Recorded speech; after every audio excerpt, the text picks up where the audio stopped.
Yeah, son. There's mad kids out there getting cream for the 9-5. Bro. Yeah, and I've been doing this for a long time. You know, shooting the game, going for mine. Alright. And this is the year when mad caps get peeled. So I'ma spark this line, kick the reel. Bang them out. With all this chaos in the realms of the street, your local street dog got to make ends meet. The average Joe's far too slow for the ghetto pro. You better know, when I hit the streets, I like to glow, I like to glisten. And at the same time, stay low, listen, motherfuck the fame. I'm pursuing the dope. My stilo is symbolic to a kilo. Cash is popping, coke's cooking, beans is copping. Ain't that some shit? A player that's used to living rich is now a sticky kid, caught up in a ditch. In 94, Giuliani kicked down the door. In 95, niggas flipped to stay alive. Peeling caps while I laugh. In the stats, the foe in the hat. Remy in the glass. Spark the boom, then I blast. They wanna confine me. Sneak up from behind me. Bust a cap in my back and put me where they can't find me. They hate to see a young player pay. I don't wanna see that, son. They rather see it spray. But I'm like Diddy, a Terminator, squeeze the lead off. Using verbs and nouns like rounds to blow your head off. Hitting up spots, heating up blocks. Investing in stocks like Colombian blow crops. I'm out to get cream and ain't no doubt in my mind. Fuck this broke shit, I'm hit, I get down for mine. Yeah, get you up, I get down for mine. Get down for this, and put your hands in the air. I get down for mine. Get down for hands on the regular. Shake it, no fear. I get down for mine. Get down for this, and put your hands in the air. I get down for mine. Get down for this, on the regular. Shake it. I hear you wanna be a player. I ain't someplace you bet. Let's play a game of real nigga roulette. Witness a DOA as I spray the melee. Contact and punctuation is compared to AKs. You in a daze, overdose for pure funk. I'm fucking off like Tommy Gibb. The karma's a booty smoke. Decapitated rappers in my trunk. I'm sick, pumping skunk, bouncing with my click, popping mega jump. I'm getting black while these clowns be zigzagging. What's this talk about flipping keys? Come on, you're nickel bagging. I'm blasting off wings and making doubters believe it. You see, I was packing heaters when jokers was banging cheerleaders. Ain't nothing changed, it's still the same in the rap game. I'm known for banging rookies out the frame. Y'all done forgot who was the pimp from the start. Sipping vintage wine, eating a la carte. I'm phenomenal from the abdominal. Far from comical, lyrics are sticking the brains like barnacles. Never sweet, I'm bringing the drama to the streets with techniques and rolling in fleets. Ain't nothing sweet about the streets, so I'm poetically ill. I'm pure like cook up and lyrics shine like fish scale. I got the banger at your throat and you ain't showing no signs. K-Dep, let them know I get down for mine. I get down for mine. I get down for mine. I get down for this on the regular. Shake it, no fear. I get down for mine. I get down for this. I get down for mine. I get down for this on the regular. Shake it, no fear. I get down for mine. I get down for mine. I get down for mine. I get down for mine. We get my down for hands on the regular. Shake it with no fear.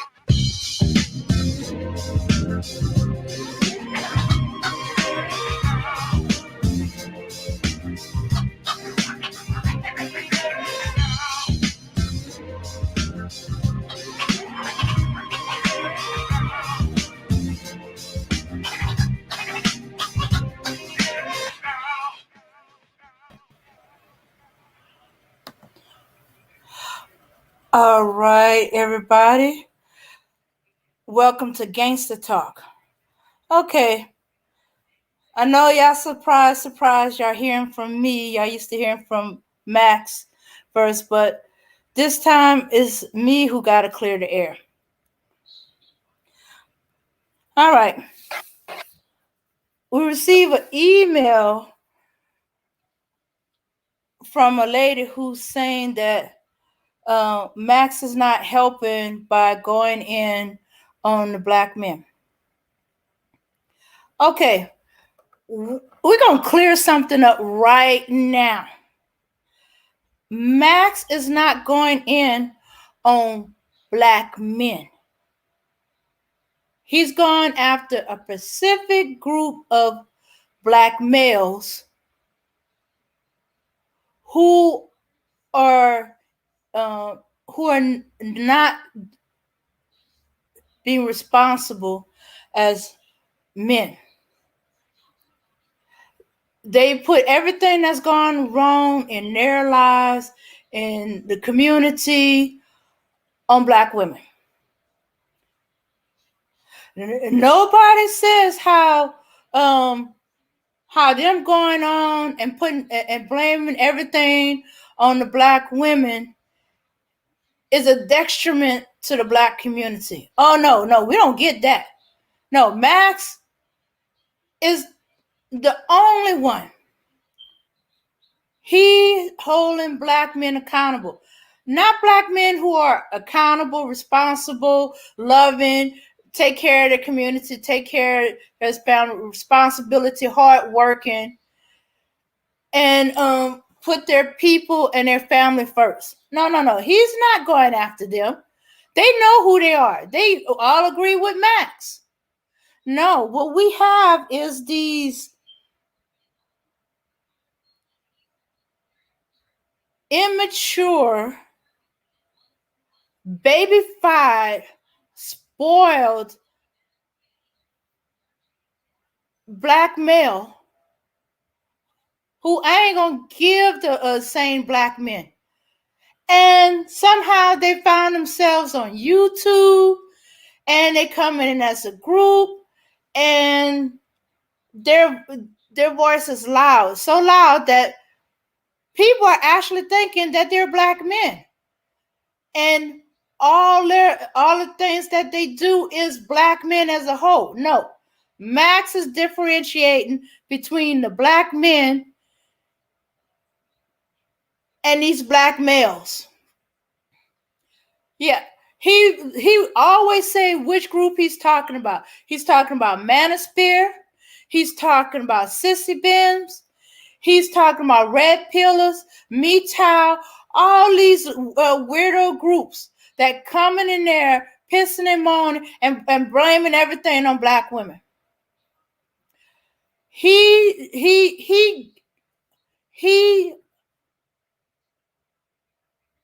has Black men as the leaders of their community.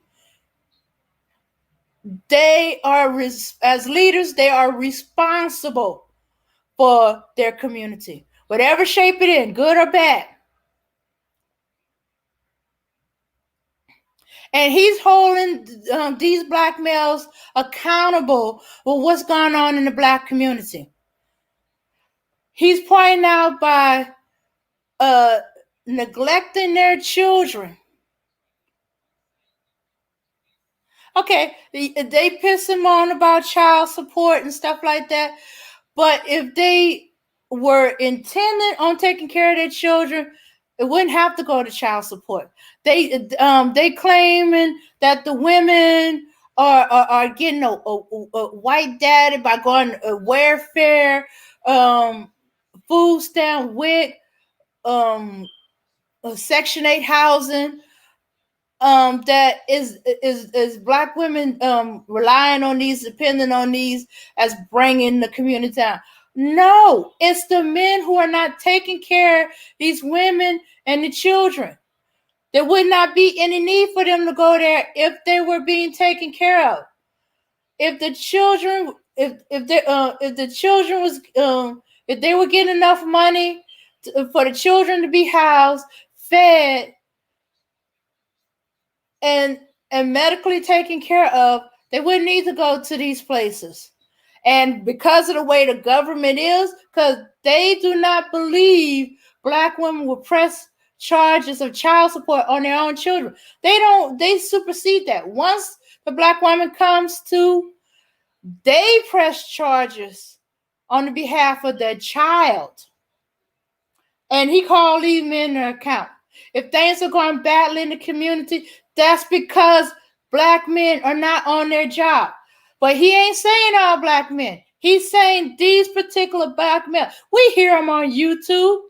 They whining about child support. They whining about women not making right choices. They whining about the children going wild and acting the way they doing. They forget to take into account that, hey, You're responsible. The black woman is only doing what she can. She's by herself. Single baby mamas, they're by themselves trying to do this. This is a two people job, taking care of children. They whine about black women nagging. Okay, she's trying to be a helpmate, let you know what is going wrong in the house or the community or whatever. And if you was on top of it, she just would let you know once, and then you be on the ball. But because you ain't doing it and she's feeling the pressure, she's talking about that. But let me get back to where I was. So because Max hold these men accountable as the leader, they are a leader. Black men are the leader of the black community, the black family. So he hold them responsible. They make excuses, but the black woman won't let me do that. That's an excuse. He does not accept that. Men do not accept excuses. They make excuses, but the black woman won't let me do that. That's an excuse. He does not accept that. Men do not accept excuses. Okay, got a little background.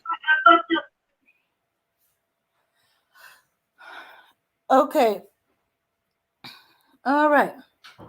So he's holding these black males' feet to the fire. Every time they try to blame black women for what's going on in the community, he keeps pointing back that you're not doing your role as a leader. It's your fault things are going wrong in the community. It's your fault that things are going wrong with our children. It's your fault that the black women has no choices.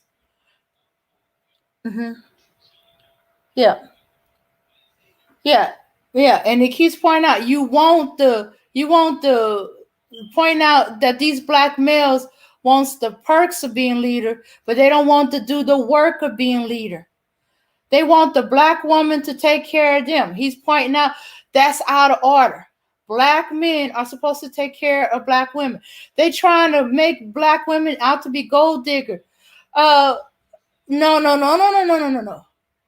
He's pointing out that if you don't have the resources to take care of a wife and family or a woman and children, you shouldn't be uh, um, getting involved with a woman, any woman, especially a black woman, because she is gonna look to you more because you're her counterpart. You're her natural counterpart. And be like, and every time these males try to make the excuse, it's the black woman. He said, wait, you're the leader. Everything's fall on you and stuff like that. Black woman did not make you wear a condom. You're the leader. You're supposed to know. You know you don't want to have kids. You can't afford to have kids. Then you do everything in your power not to have kids. Even if it goes so far as to say no to sex. You're being responsible. But if you're not doing it, you should stop crying about child support. You should stop crying about the black woman. You chose that black woman to lay up with. If she wasn't the right one, or you found out you didn't take the time to get to know her, all that pumping and dumping bull crap that they've been talking about is the exact cause of the problems that we have now. And that is not leadership. That is childish, sexually immature, irresponsible little boys. And y'all supposed to be grown ass men. We got 60, 50, 40, 30-year-old men being immature,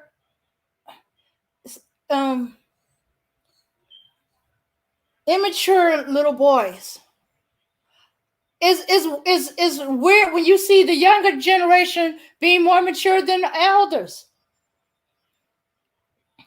And he points that out. Okay. You're saying that because He points all this out, and then he's being hard on black men. This world is hard. How can you see everything that's going on in the world and think that we're being too hard on the black man? Because what? Racism? Oh, racism is being done to black women too. But you expecting more from the black woman than you expect from the black man? Okay, men got to be stronger. As he put, he got to be mentally, emotionally, and financially strong.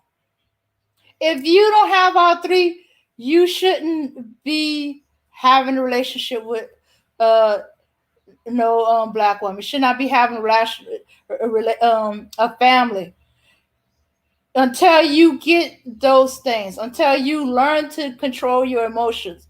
Because we got a lot of these emotional, uncontrolled boys and grown men's body that are going around and killing women and children. What? Because it's too hard to take care of a woman? It's too hard to take care of the children?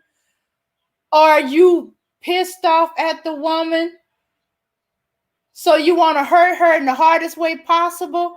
You take out her children? And we shouldn't call these men to account. Okay, men, and especially these immature men, are not listening to women. They stopped listening to us a long time ago. They hear us as nagging. Okay, a man talking to another man, or so he assumed, and telling them, "Hey, this is wrong." He's calling them account. He's putting a spotlight on them. And pointing out, ladies, these are the men you need to stay away from. This is what you need to look out for. If he's emotionally immature and can't control his emotion, he's a danger to you, your children, or any future children you have. You do not want to get involved with this man. He points out, men, if you find yourself that you don't have control of your emotions, do not get with a woman until you learn to get control of them emotions. You got to be physically strong, because this world is going to require strength. It's going to take all of your strength to deal with it. Financial, okay. If you don't want the woman to go to the government to take care of the children, or to get the help she needs to house, clothe, feed her children, then you got to be in financial control and financially ready to take on any children you created. And don't tell me that story about, well, what about this woman who's, yeah, there are a few women that have, taken advantage of that and abuse it. But that is microscopic compared to black women as a whole. Even the government do not believe black women will file child support on the black man. That's why they took it out of her hand. She don't file, even if whether she files or don't file. If she has to go to the government to clothe and house, they'll file on her behalf. Otherwise, she don't get the whole amount that she needs, or she just gets enough for just that 1 month, and after that they'll cut it off because they're not going to pay for it, and they're going to get their money back for taking care of the child that you're supposed to take care out of your hide. And that's when the government gets involved and child support get involved. When the moment you were told that she was pregnant, you should have been making arrangements to take care of your children. You wouldn't need to go to them. She would never go to them, because you would be on top of the child. You would be there to see what the child needs. You would be a part of that child's life. You would help raise the child. Okay, we got, so, who? Okay. I need to calm down. But this woman, this is the kicking part. This is a black, this is, well, assume black woman that's saying that because he's trying to hold black men accountable, or these black males, as I like to call them, or irresponsible black males accountable, and tell them as a man, this is what you should be doing.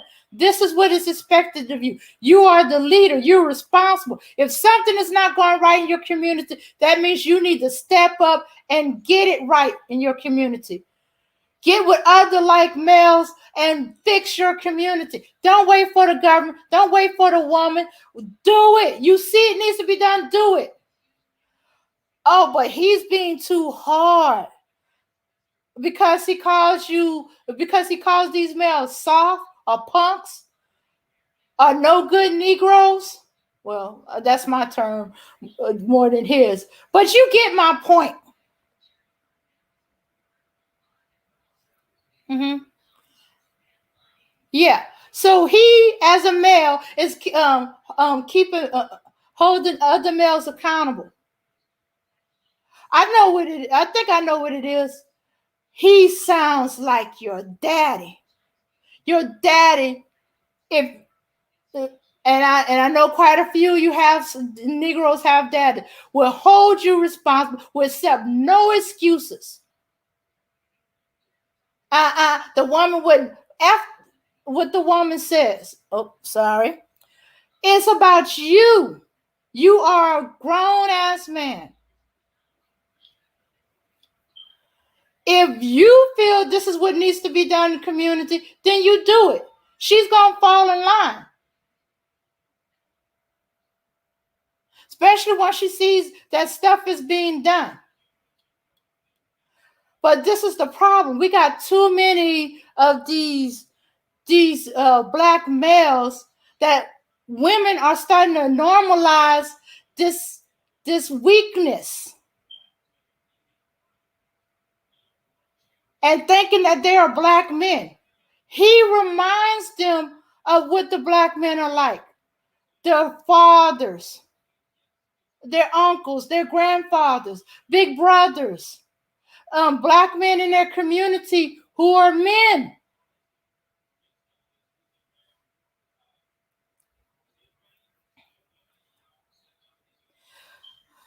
Okay, okay.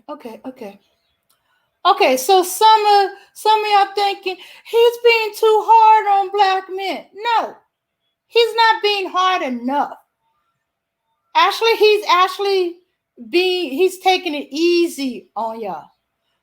But that's mainly because he can't see y'all. He can't pull you up by your collar and say, "Hey, man, you're supposed to be doing this and this and this for your woman, or the community needs this. Come on, let's get to work." He can't do that. He can only tell you. He can only point the way. He can only give you ideas or suggestions. Or he can tell you if you got a question. If you honestly, as a black man, have a question and you ask him, he will answer it. He has done that. Okay, you said black women are too overweight. They need to get them in self shape.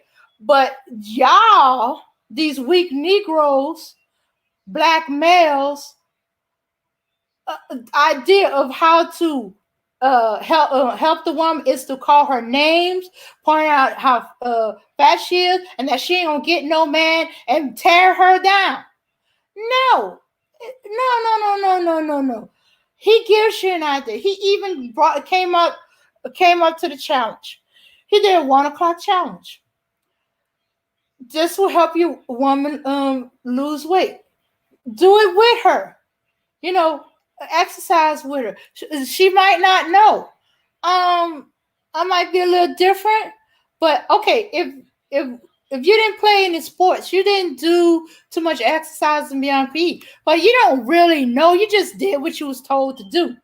So you don't really know how to exercise. And then when you get away from it, unless you just really enjoy just really enjoy running or walking, you don't do it on the natural. So we never retain a proper way to lose weight. Or our diet as a people is so unhealthy. will gain weight. Not to mention, it's not as easy for the woman to lose weight. Our bodies are programmed for a famine condition that it will fight us against weight. But he had a solution. 1 o'clock challenge. That was just a solution to these immature black males crying about black women are too fat. They threw some statistic out of their behind, making it sound like 90% of the black women or 80% of the black women are overweight. And then they don't even know what they mean by overweight. Overweight means you could be 5 pounds over. In fact, the best part, the healthiest woman, she usually have to retain about at least 15-20% fat for childbirth, for her and her child to survive if, God forbid, a famine happened and she's pregnant. Okay, but hey, I'm getting off into that's right, Bill. Probably mad because Max is describing their dudes. The woman talking about you need to say not all. Probably no, she didn't even say that. She didn't even say not all. But anyway, back to my rant. Oh, okay. Okay, back to my rant. Okay, woman, look. I do not think, and I do not believe, and there's a bunch of us who do not believe that Max is being a detriment to the black community by pointing out the black man. Okay, let's be clear. Okay, black men are the leaders of the black community. Everything they do, the black community are not do. The black community responds to the black women, the black children. Black men are doing no good. Black women ain't gonna do no good. Black children ain't gonna do no good. And I do admit that there are black men who do try, but it seems like it's the older generations.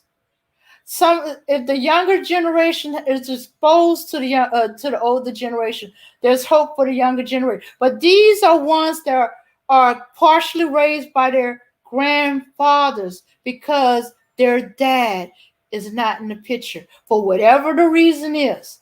So not their father's father, but their mother's father. And then they see their mother struggling on top of that. And they hear their grandfather, okay, you do this, you do that. You, boy, go do this, boy, go do that. No, you got to do this for your mom, bring in the groceries when your mom come from the store. Do the heavy lifting, and as they get older, if a boy is lucky, he reaches 13 with his grandfather, his mother's father, to teach him to be responsible. And that's where you get these young men in their 20s and 19 that seem more mature than so-called 60, 50, 40, 30-year-old men who have an understanding that the buck lies with them. If they cannot afford to take care of no children, but they want to have the fun, they wrap it up. They learn to say no. When the temptation comes in their way and they don't have the protection and the girl is whispering in their ear, they have the strength, the will, the sexual maturity to back off and say no,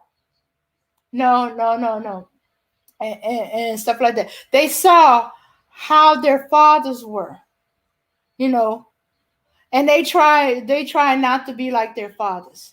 But because they had their grandfathers as an example, their uncles as an example, the men in their community, probably whatever church their parents go to, are men in their community, are good friends of the family. Oh shoot! So who knows? They probably had a godfather who stepped in um, to, uh, to, um, to, to give them the lessons of manhood.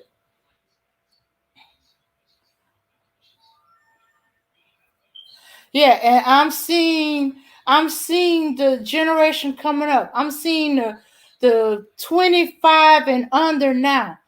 Those where their father fell off or didn't do or was not there or was there with the money but wasn't there to be with them, to know them, to love them, to be a part of their life.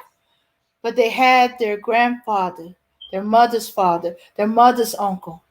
Oh, I even seen the rare one where the father's brother stepped in, was the most responsible one. Any of y'all have heard my stories, have known about the uncle I talk about, you know. And when Father's Day come, I see more grandfathers, more uncles, more stepdads, more whoever they feel is their mentor get the Father's Day gift that was meant for their father. Get the love that was meant for their father. And then when they get grown and old now they want to be a part of the father's life. After the child heard them talk about their mother any kind of way, or saw or hurt their mother either emotionally or physically, or saw their mother struggle. Mm-hmm. Okay, all right. So Max is trying to teach these boys who maybe know, but they don't know what they're supposed to do. They want to do something for the community, but they don't know what to do. So he gives them advice when they ask for, what can I do? He said to start with all this craziness with the attacks on women, woman, not just one woman get her eyes almost bitten out, but at least two or three. Hold on a second, y'all.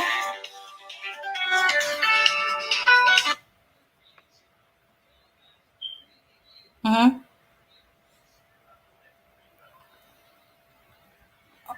Mm-hmm. Okay. All right, y'all. So I know there's a bunch of y'all who feel the same way I do. That we're getting tired of these people coming in trying to make Max the bad guy. And I'm going to drop the link so so the rest of y'all can say could say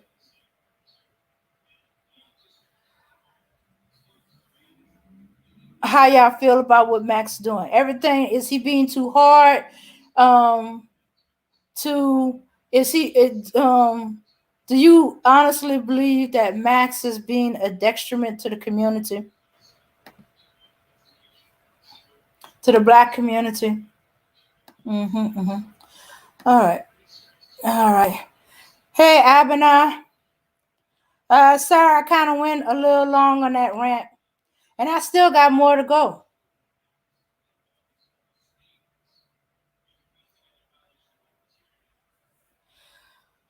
Okay. The dextroments are the derelicts, hoochie, peddlers, killers in the black community. The seedy side of any community. It's not the people speaking out on it. Yeah, yeah. So yeah, he's calling that, that we need to get these dextroments to our community out. You know, stop making excuses for them. Stop harboring them. Stop accepting things from them. Just because they black doesn't mean that they are our people. They're not our brothers. They're a detriment to the community. But as I said, this is a certain segment of black people. He's not talking about uh the black men that as I said, responsible, or doing what they supposed to do, or being the leaders in their community. And a lot of them had said they had dropped the ball. They had dropped the ball, and they need to step it up. Yeah, so I don't know where you getting at that Max is the detriment to the community, because he's calling these guys out. So the guys that attacked the woman outside the liquor store. So we supposed to give him a pass because he's black? We're not supposed to talk about him, plaster his picture all over so he can be turned into the police? Oh, what about the same group? I don't know if it's the exact same guy, but at least one of them. Okay, you figure after what happened and the community was in an uproar, that would stop them. These Negroes got so bold, they went inside of a building. Lady comes out, she just tell them just to keep it quiet. They beat her in the hallway, attacked her. But we're not supposed to call these Negroes out.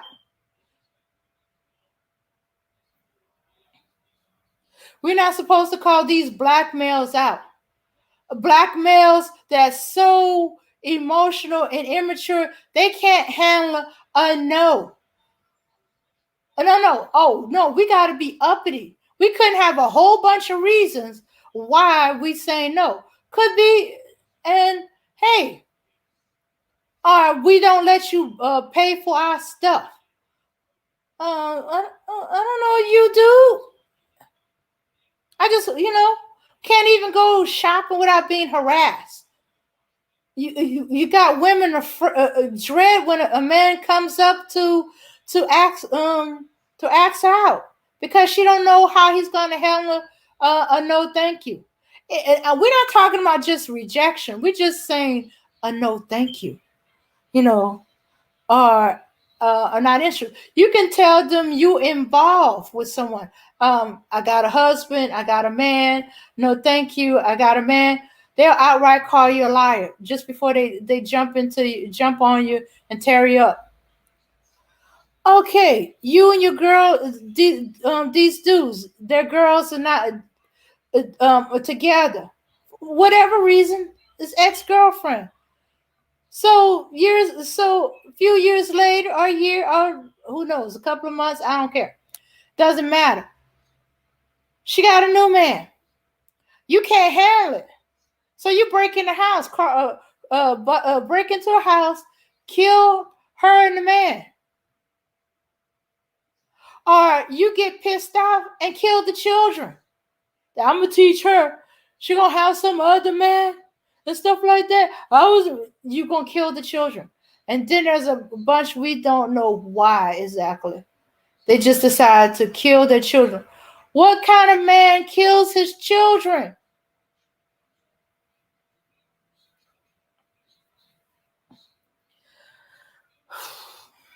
Mm-hmm. Yeah, so I'm saying they're not no man. Nope, sorry. You killed your children, you beat up on black women. You're not a man. Don't accept that. Not at all. Yeah. And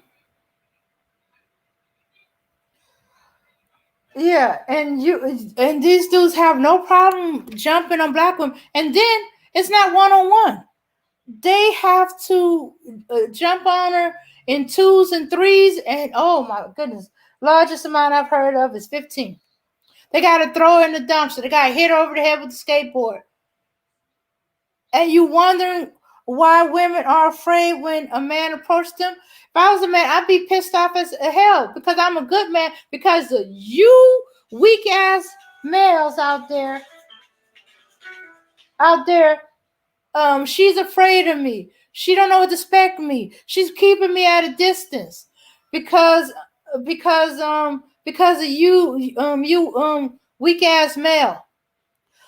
But y'all don't want to hear from from Max. Oh no, he's being too hard. He's being too rough. Don't he understand that what the black man go through? Duh. He's a black man. Of course he understands what a black man goes through. Oh, y'all saying he hate black men? Duh. He's a black man. He don't hate himself. All he's saying is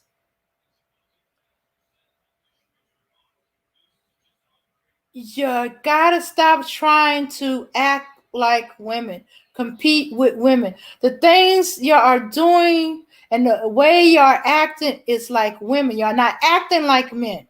You're not being responsible like men. Every time they open their mouth and say, but the black woman, but the black woman, but the black woman won't let, the black woman won't do, the black woman,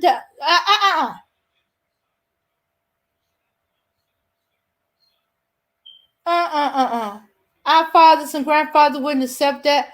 They would be like, I don't give a f what she said. You know what to do. You're supposed to do this. You're supposed to do that. Don't worry about what she's doing or not doing. Do what you gotta do, and do what you're supposed to be doing, and she's gonna fall in line.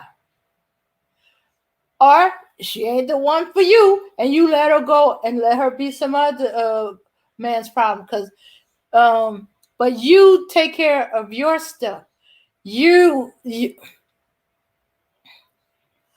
But hey, y'all don't want to hear it from Max. Let's go back to the women who voices y'all can't handle. We too loud. Our voice is too masculine. Okay, wait a minute. When you hear a masculine voice, y'all hear it as hate. He don't hate you. He just wants you to be the man you're supposed to be. Because you're ruining the community. You're ruining black men's reputation all over the world. Oh, y'all don't believe that.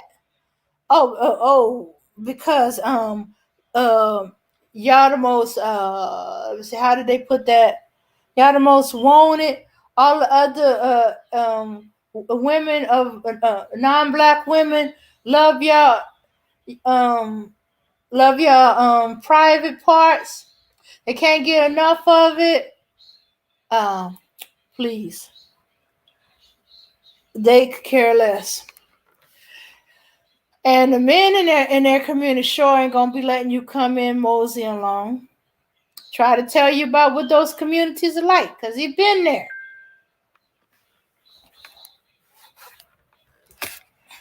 He's trying to point out he was under the protection of the military, and he got to see all of it. You ain't gonna be under the protection of the military. You gonna get got. Okay.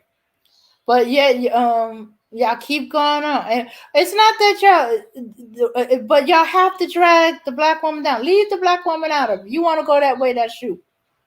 Okay, I'm getting back into my arguments now.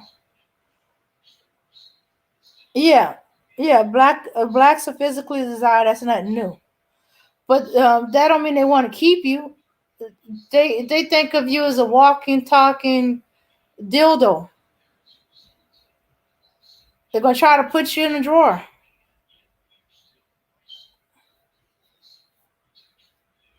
And then when they through with you, they're gonna toss you aside. They say they are the most desired. Yeah. Well, I don't think so. Y'all the most desired for the moment. Y'all the ones being pumped and dumped. Yeah. Yeah. So these non-black women are pumping up your head, filling it up, but they're gonna dump you. Even if they go so far as to marry, they're gonna dump you. Okay, but anyway, and he's reminding you of the beauty of black women. He keeps reminding you that black women is your natural counterpart. We've been through the things you've been through. We understand the things you've been through. But let me see. Black women are too strong. Well, black women are strong because black men are strong, or at least they're supposed to be strong. We have to be to live in this world. Often that's the only thing they got going for them. It's like, don't call me, I'll call you. In the daytime, I don't know you. All right. Okay. So, so, okay. So this person, you gotta understand. Max is trying to hold black men accountable. The good ones that's still there, that there's still some saving of them. He's calling out the ones, and yeah, and he don't like the ones that are hating on black women,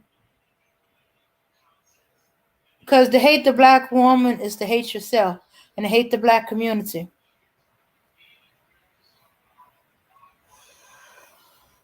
Yeah, that's what he's trying to point out. hmm He's trying to remind you of the love that black men and women have for each other.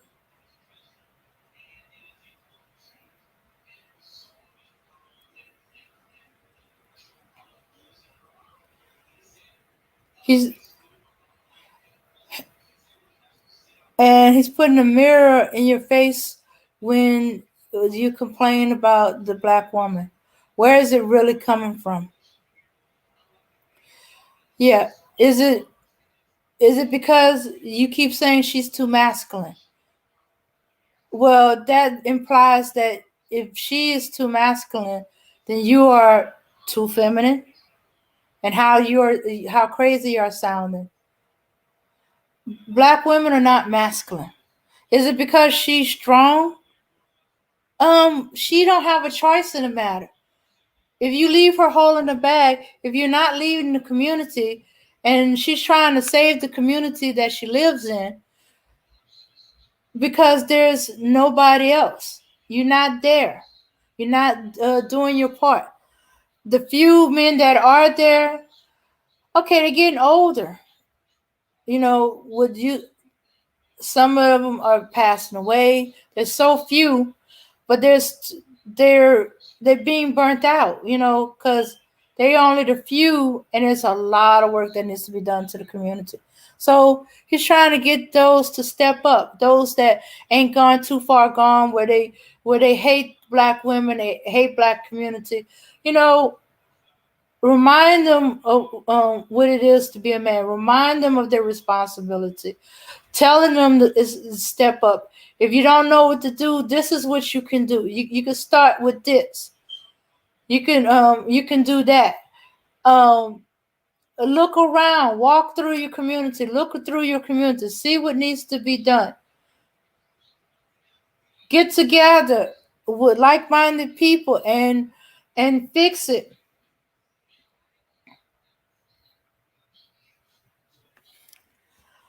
Mm-hmm. Yeah.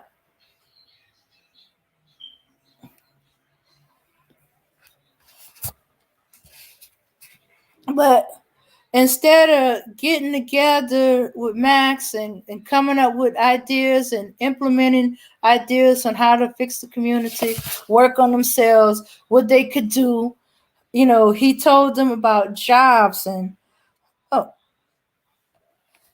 okay. Hey, bro, speak. Hey Dan, how you going? How's it going? It's going okay. It's just that a little frustrated because somebody think Max is is um is hurting the black community by going at these black males.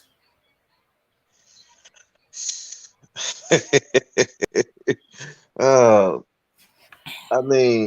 all the things you gotta worry about, you worry about one guy on YouTube. You got so many things going against the black man right now. That's what they worry about. Uh, shoot. I mean, I don't get it. I mean, shoot, I just did a thing yesterday talking about a black guy who just committed suicide Mm. like a couple of days ago, and he felt so alone out here in this world, and that's that thing that's going on. But you're worrying about a guy who he's trying to hold a certain group of men accountable. He's not going after every black man. He's going after a certain group. So I think some of these guys, you got bigger problems to worry about than Max and people over here. I mean, they just talking about the suicide rate for black men is going up. It has increased exponentially, and depression has gone up in black men exponentially. Mhm. But you're worrying about one guy on YouTube who's trying to hold a certain group. I mean, he's very clear who he's trying to hold accountable. And Mhm. so I'm like, this is what you worry about right now.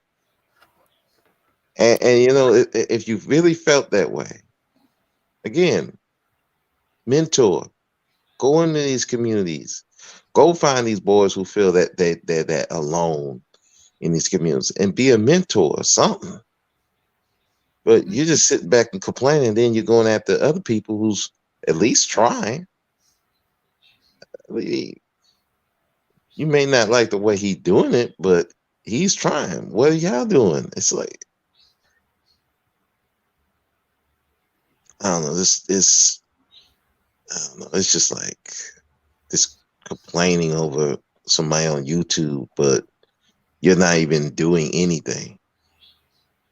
That's the frustrating part for me, anyway.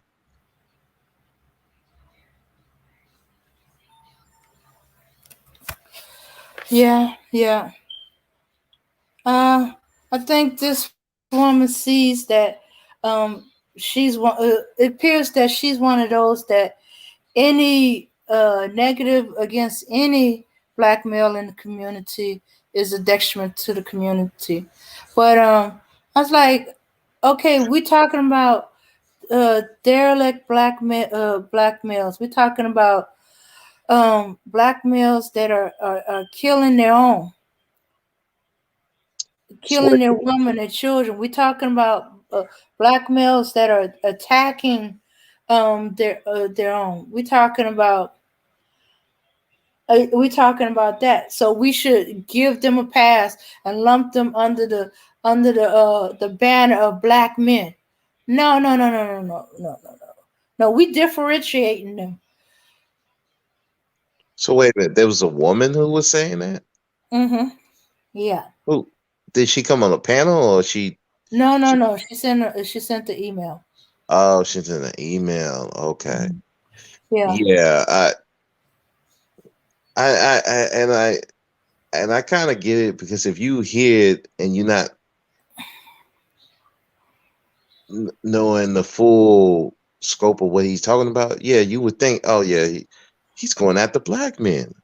But if you actually listen and go through the catalog, he's very clear who he's going after, and I think that you hear bits and pieces, and you just going by your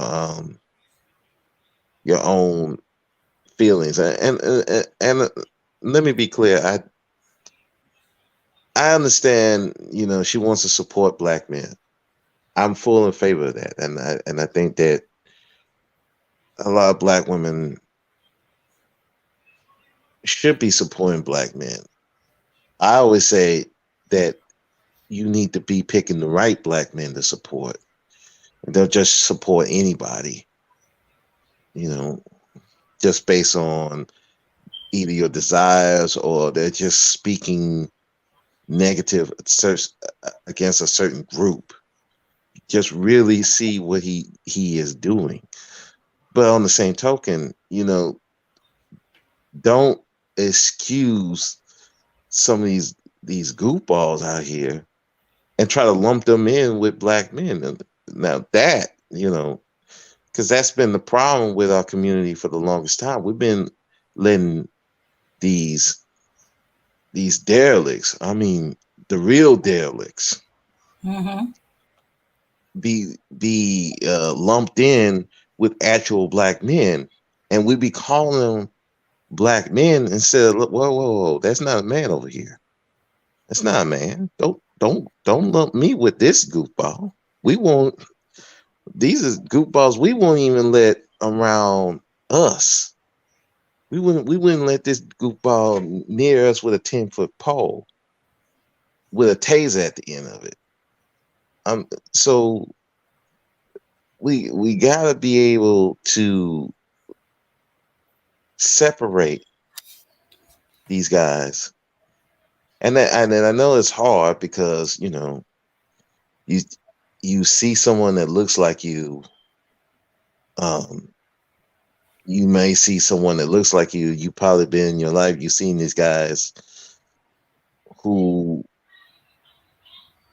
who been suffering, and you wanna help the black man, and you see all the things that go against black men, and you want to help them, and you don't want to hear nothing negative because all you hear is negative. And so you got somebody else saying it. Your immediate reaction is, uh, "Oh, he just hate black men. Let's go after him." And it has to be tempered with a balance. Understand where they're coming from, who they're actually targeting, and go from there. Mm-hmm.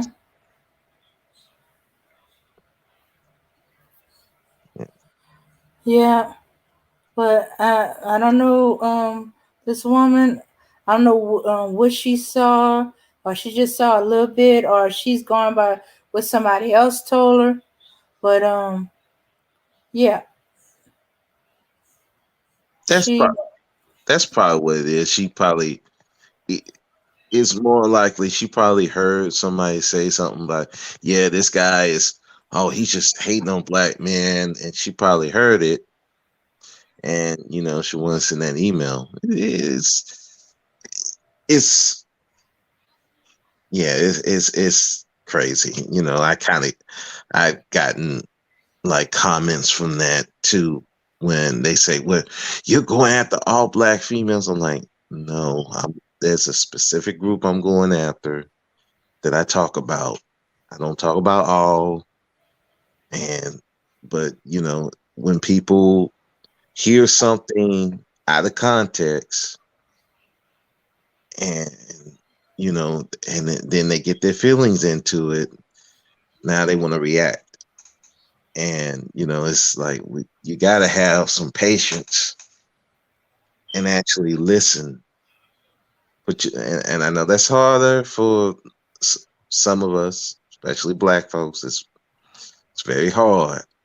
Mm-hmm. But you have to be able to be like, wait, let me listen first.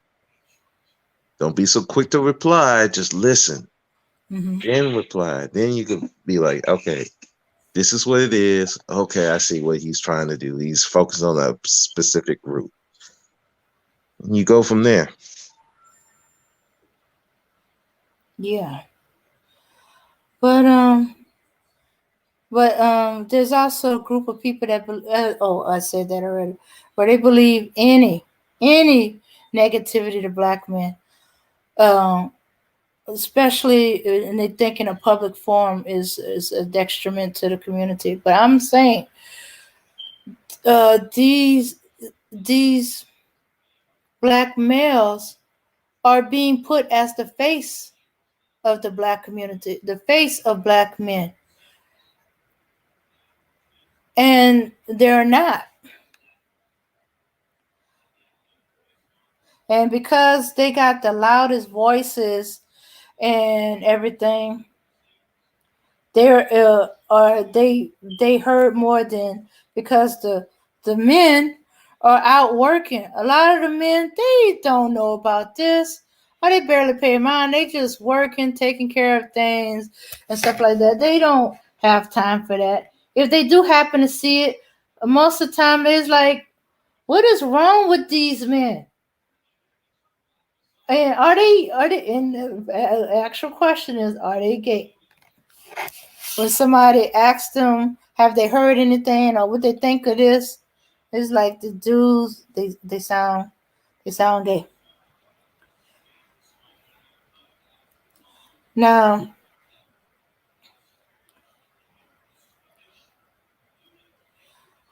Yeah, I've had people listen to some of their stuff. mhm, I remember my mother before she passed, she was listening to this. What's wrong with these dudes? I said, Mom, I don't know. I can't. I like, it's like, Mama, they've mhm, been having problems, Mama. mhm. Yeah, and Max is just pointing out the difference between the two. These are what men are like. This is how these males are like. Mhm. These males are not acting like real men.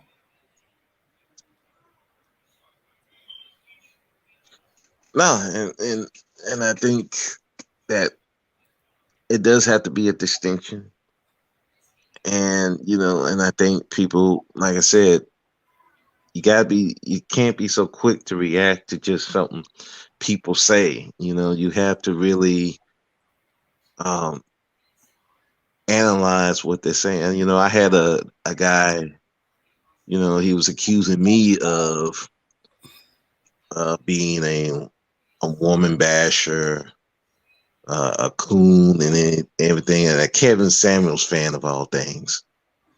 Which I'm like, that was like, wow, really?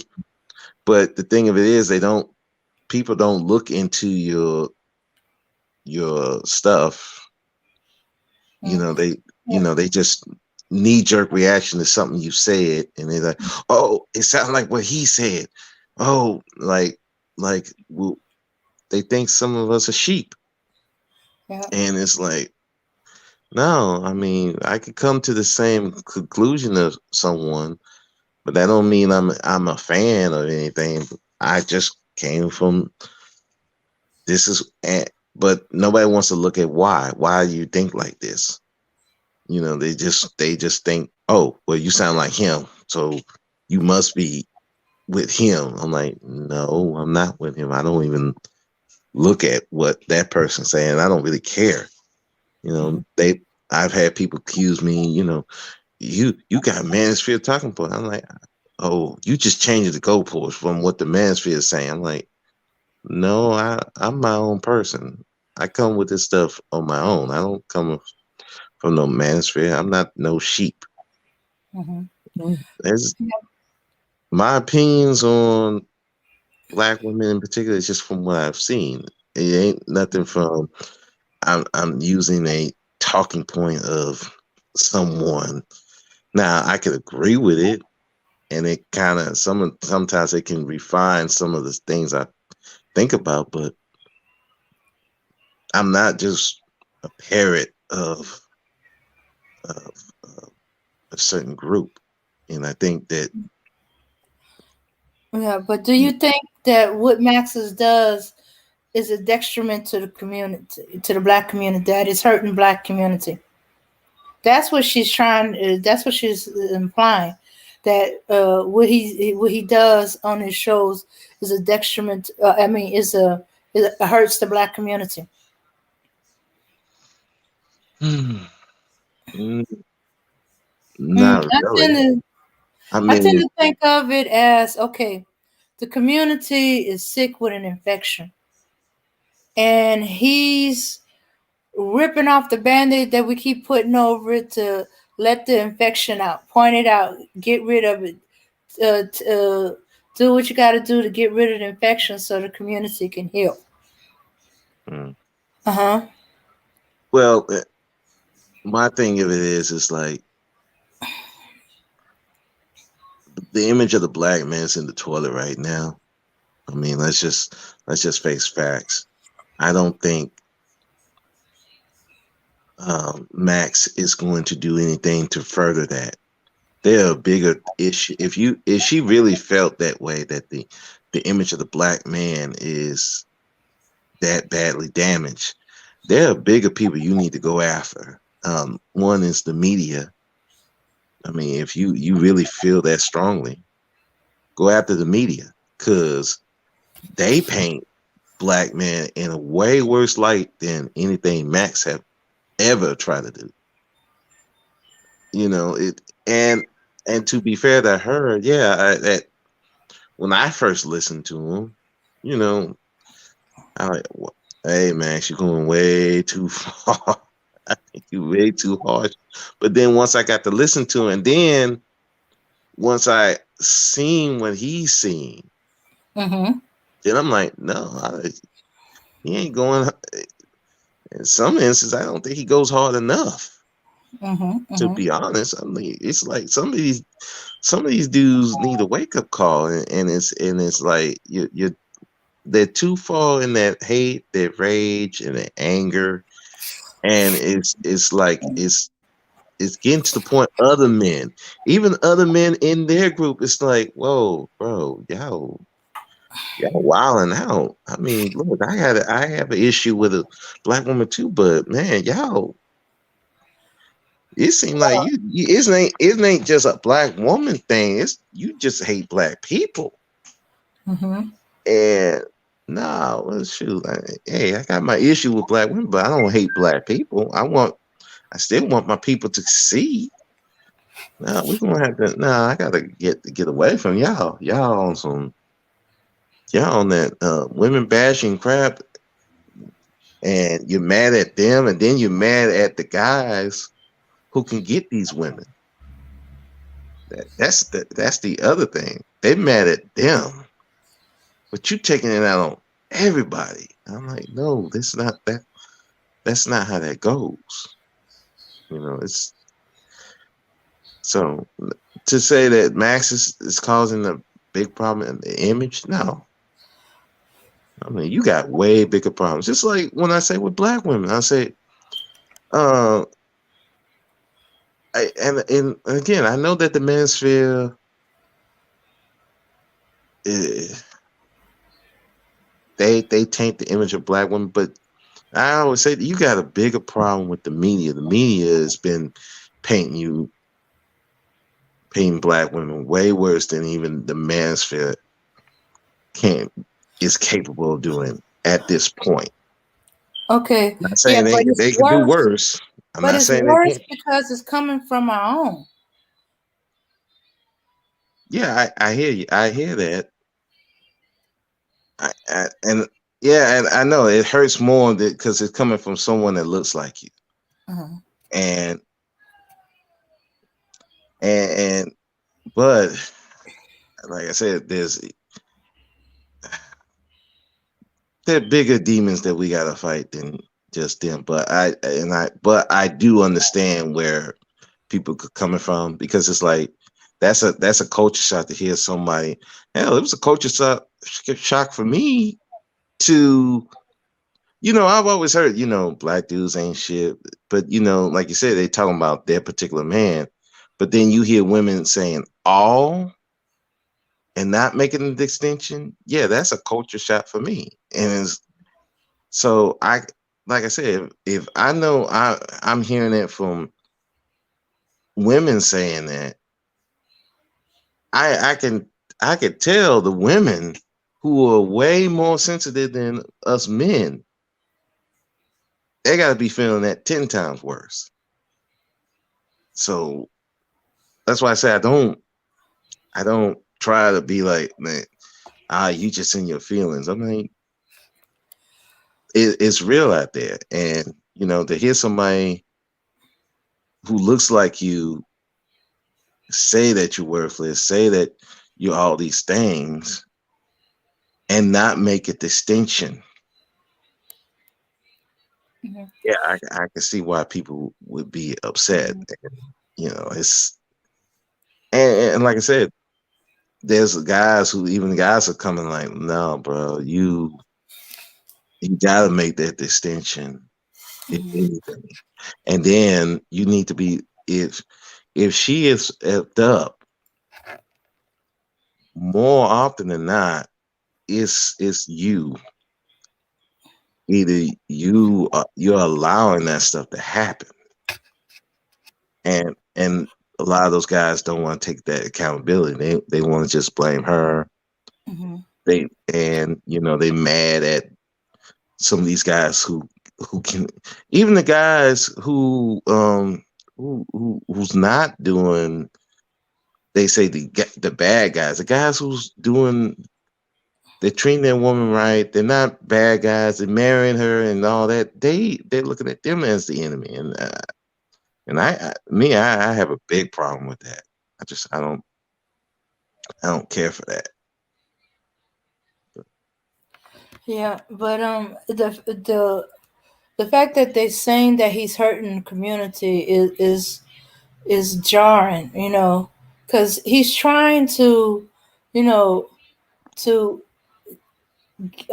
get them to help the black community, to work on the black community, to step up, to and and every time they try to go into that excuse mode, he has to rein it back. No, it all goes back. It goes to you. You are the leader of the community, of the household. Is you. You got to do. Hmm.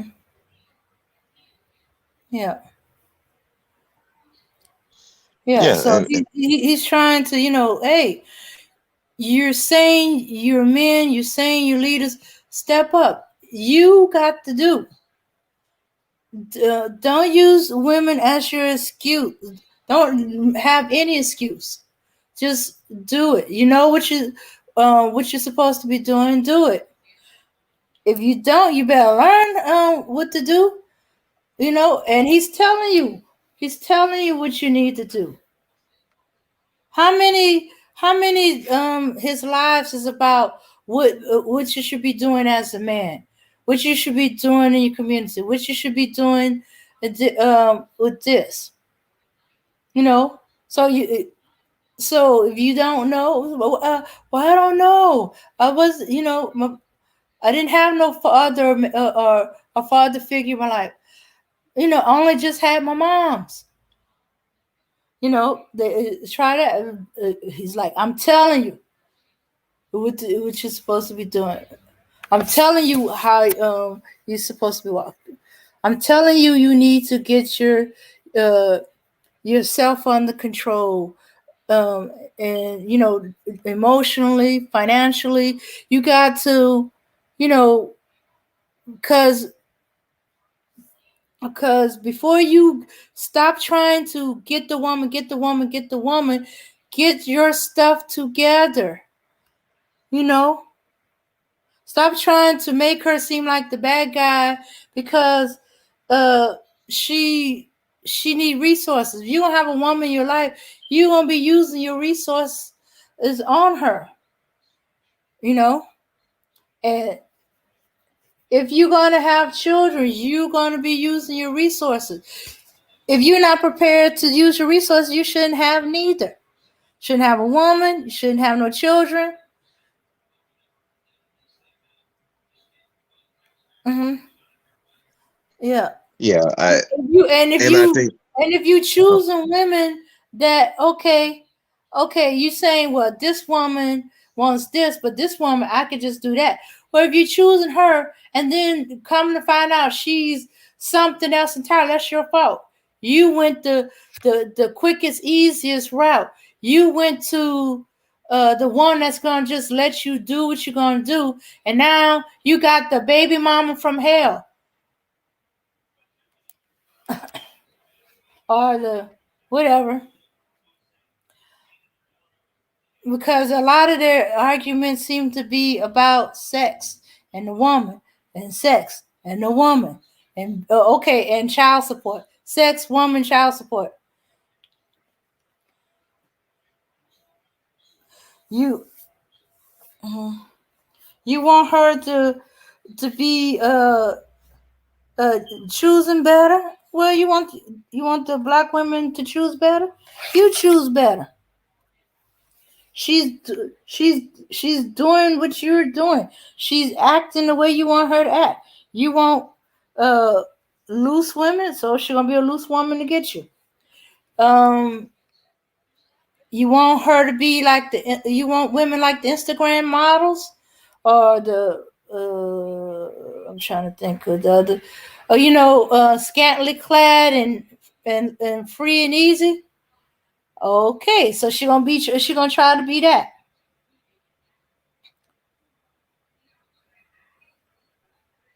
Yeah, it really just go back to, you know, what type of woman you choosing. Mhm. You have to pay for that one way or the other. I mean, if you, like you say, if you pick an easy chick, what you have to pay on the back end? Because there's been a lot of chicks who've been easy, but the guys got to pay on the back end. Mhm. Now you got this chick pregnant, and even if you ain't got this chick pregnant, now you got to deal with this stalker chick because you thought it was just she was just dropping draws easy. Again, you have to pay the cost for that.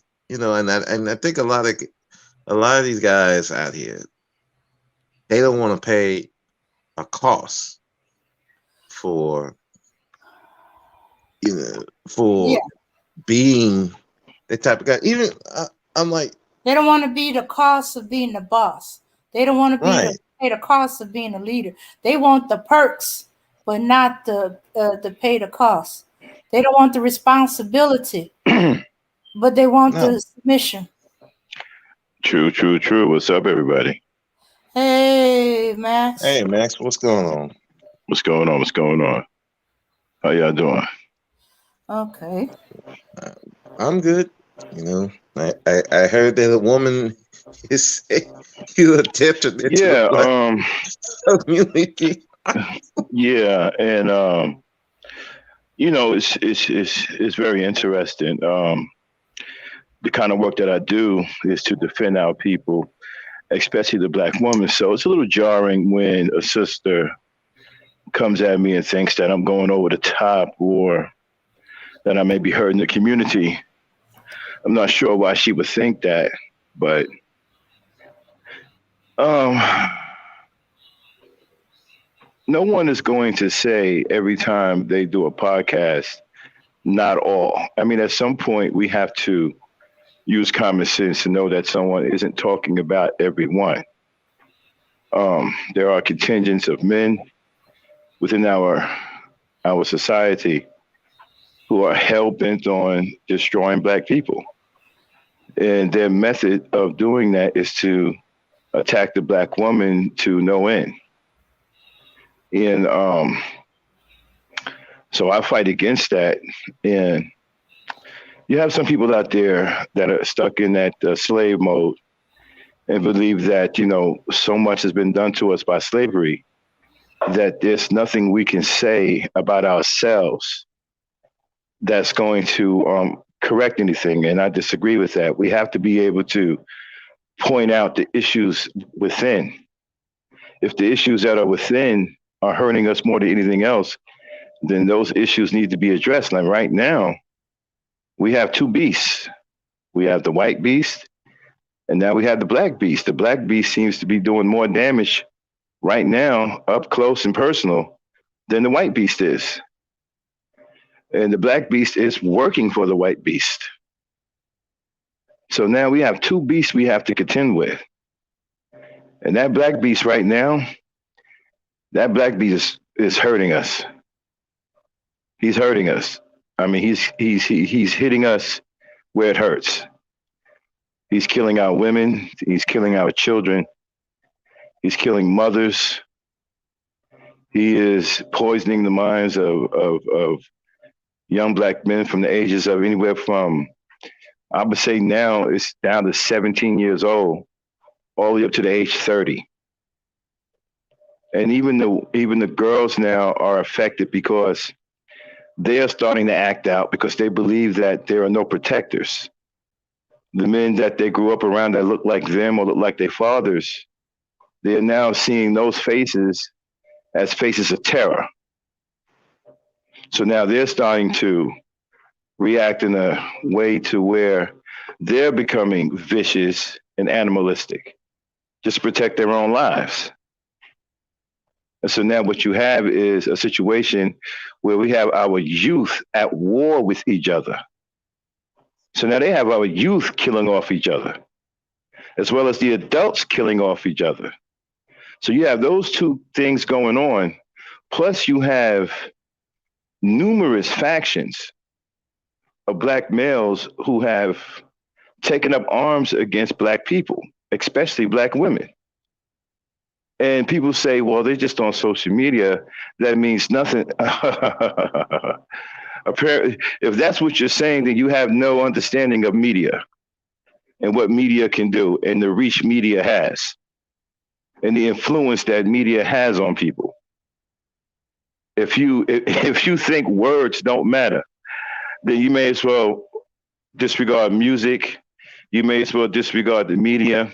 You may as well disregard teachings altogether because words do matter. Words do influence other people.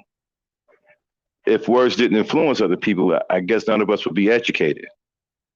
Okay, so you have this contingent of men all over social media just going crazy on black women and now black children because they connect the children with the women and they hate the women so much that they believe that the children are seeds of demons.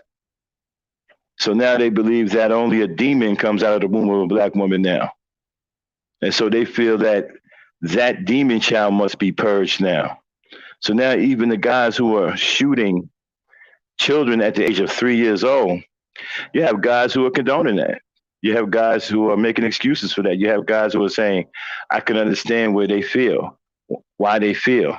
How can you understand somebody like that? I can never understand a man who shoots a 3-year-old child with the intent to kill. It's bad enough I can't understand why some men would turn against our women, but let alone a man who shoots a 3-year-old child with the intent to kill or any child with the intent to kill. Okay, so we have a serious problem. And people who say that I'm going hard too much or whatever, they seem to be oblivious to what's really going on out here in reality. I mean, I don't get upset about situations like that. It does rock me a little bit that it's a black woman, but she's confused. And obviously she don't see what's going on out here.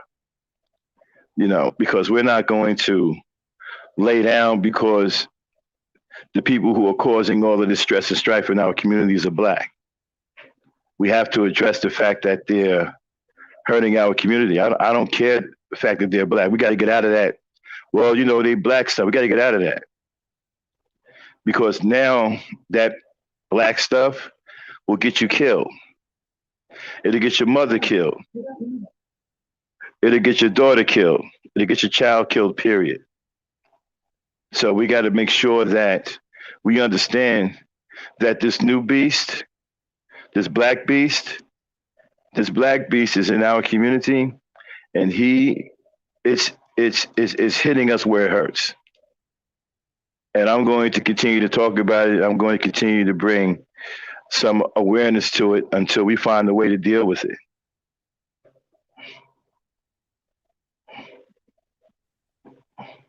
Yeah, and that's what we should be doing. I mean, it's like you can't be so blinded to the point where you just ignore stuff.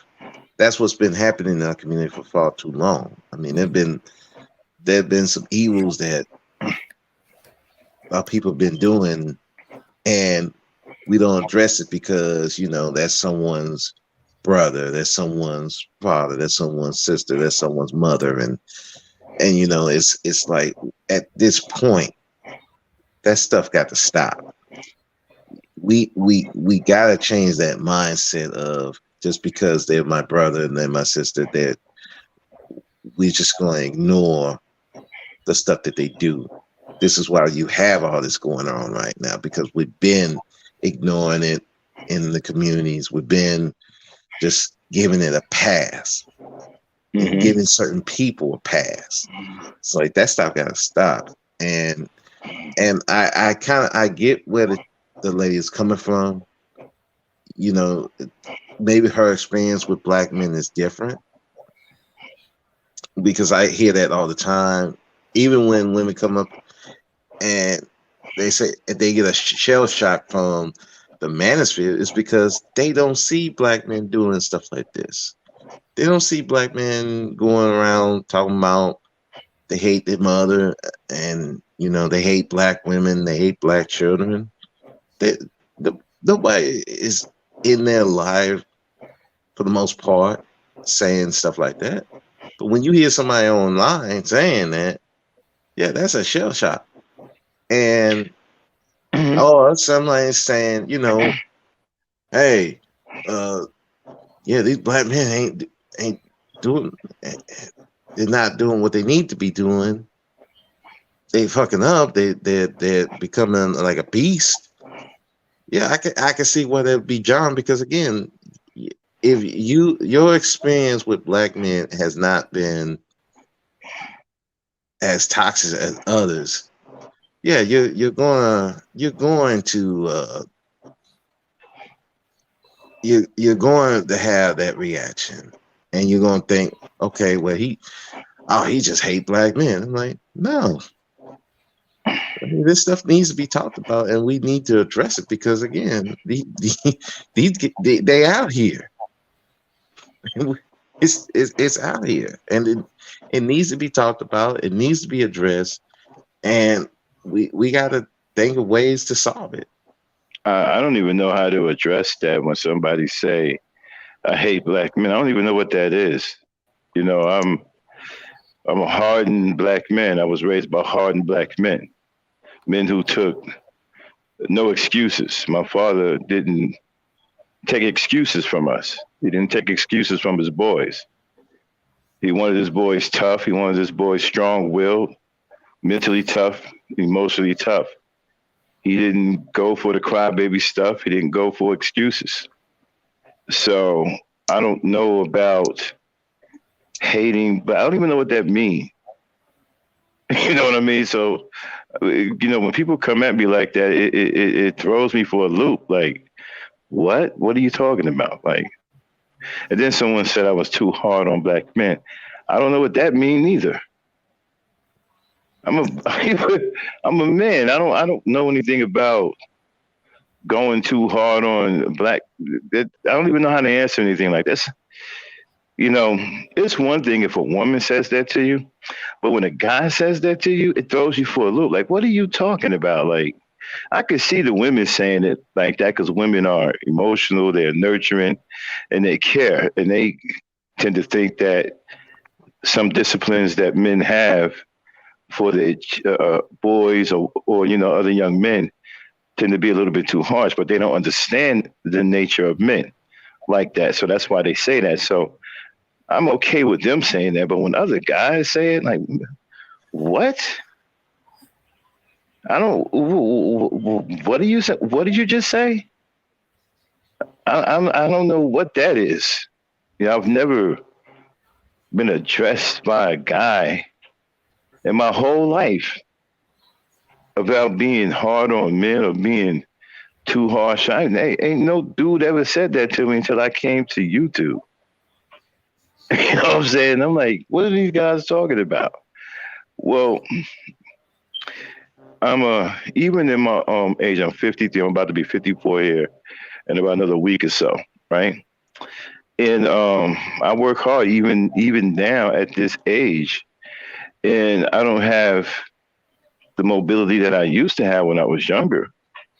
And I got some aches and pains, right? But I don't let that stop me. I still work hard. I still produce. Even at this age, I can outproduce some young dudes. If you got an old man out producing you, you got a problem. Especially if you're young, you got all your mobility, you got all your strength and power and whatever, and you still don't want to be anything. You still don't want to do anything. You still just want to sit up and run your mouth about issues. You got serious problems. You can't let some old man outwork you or something like that. I can work circles around a lot of these dudes here on the manosphere because many of them don't even have any jobs to begin with. They just want to run their mouth on social media. They live with their girls and don't know what it's like to produce something on their own, And so I don't take any excuses. And I know that we are the leaders of the community. And whatever goes on in our community under our watch is our responsibility. And that's never going to change. We can sit up here and try to sugarcoat it all we want. We can sit up here and try to blame other women all we want. But if it happens under our watch, it's our responsibility. And we are supposed to deal with it as Black men, because that's the way the men were when I was growing up. They took care of the community. They watched over the community. And whatever happened in that community, they took it upon themselves to deal with it. And that's the way it should be done now.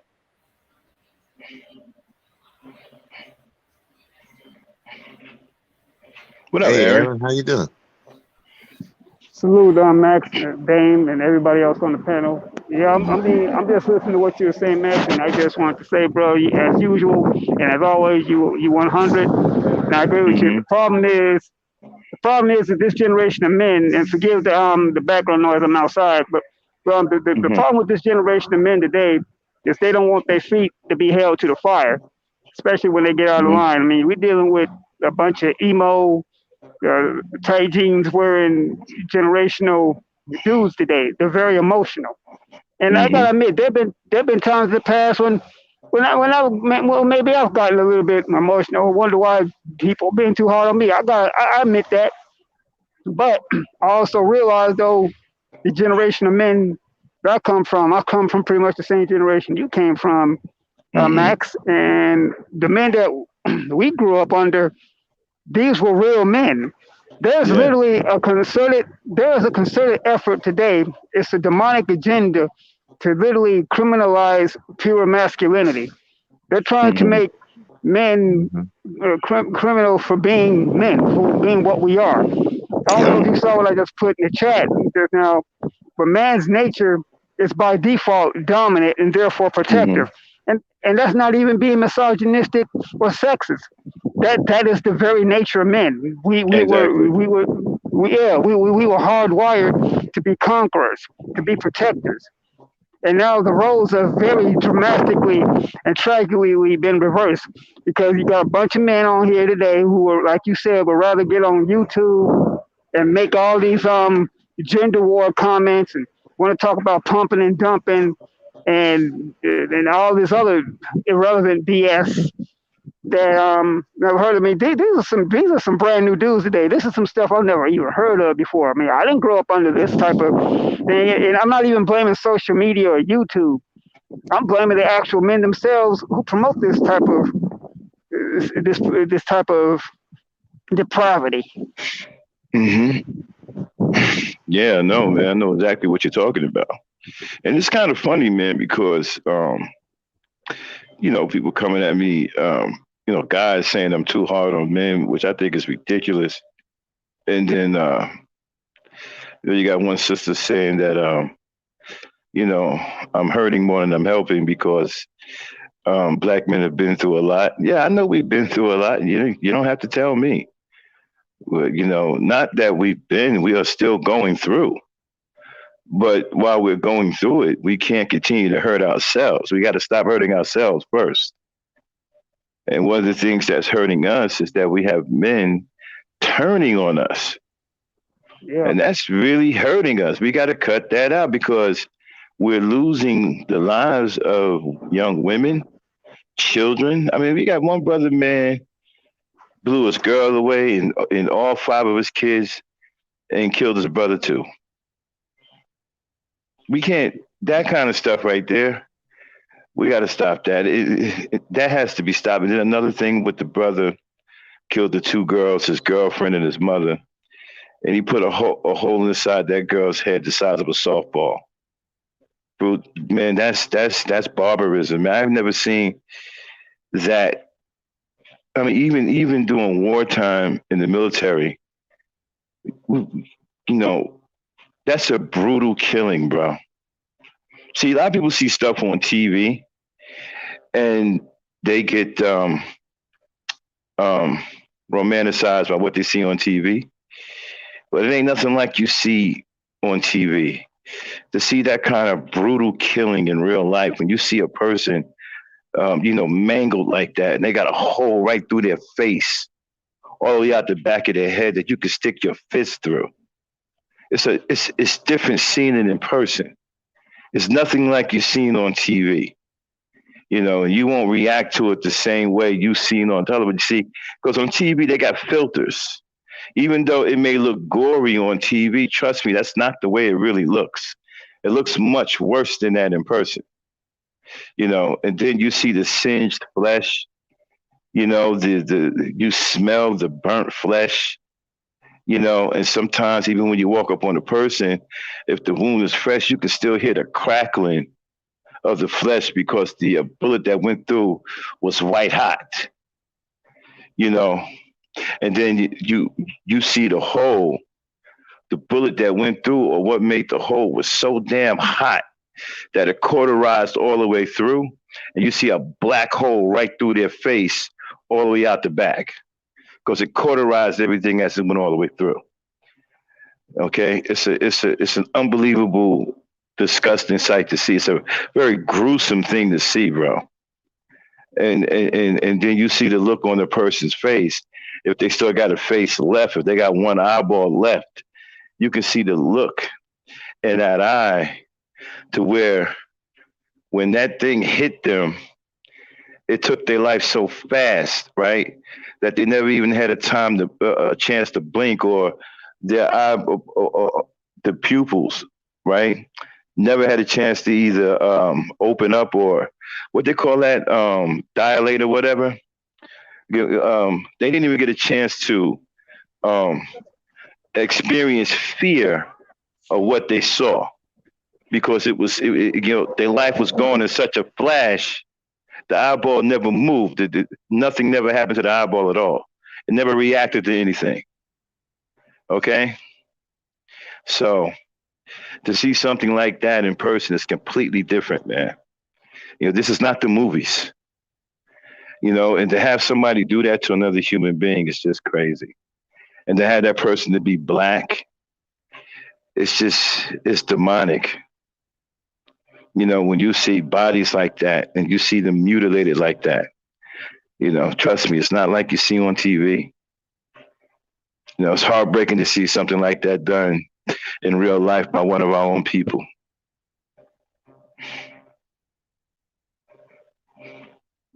Yeah, it is. And yet you got these dudes on here. That's what triggers me. You got these dudes on here that hide in that basically the relative anonymity of the internet, saying, "Or she had it coming. She should have did what he said." And and it's got me thinking, well, what kind of human being? Well, yeah, I know what kind of human being. A human being wouldn't do that, but an animal would. And that's probably Mm-hmm. an actual insult to even actual animals, because even animals even have a certain level of compassion too. Like if you look Mm-hmm. at nature shows and see a pride of lions hunting an antelope or something like that, they only eat out of necessity. They only attack and kill because they're hungry. Other than that, if they're full, they will let antelopes or zebras or something walk right past them. They only attack out of Mm-hmm. necessity. Human beings, people, or something less than that, just does it just for the thrill of it. You can literally ask them, so why did you kill him? They can literally say, I felt like it. I was bored.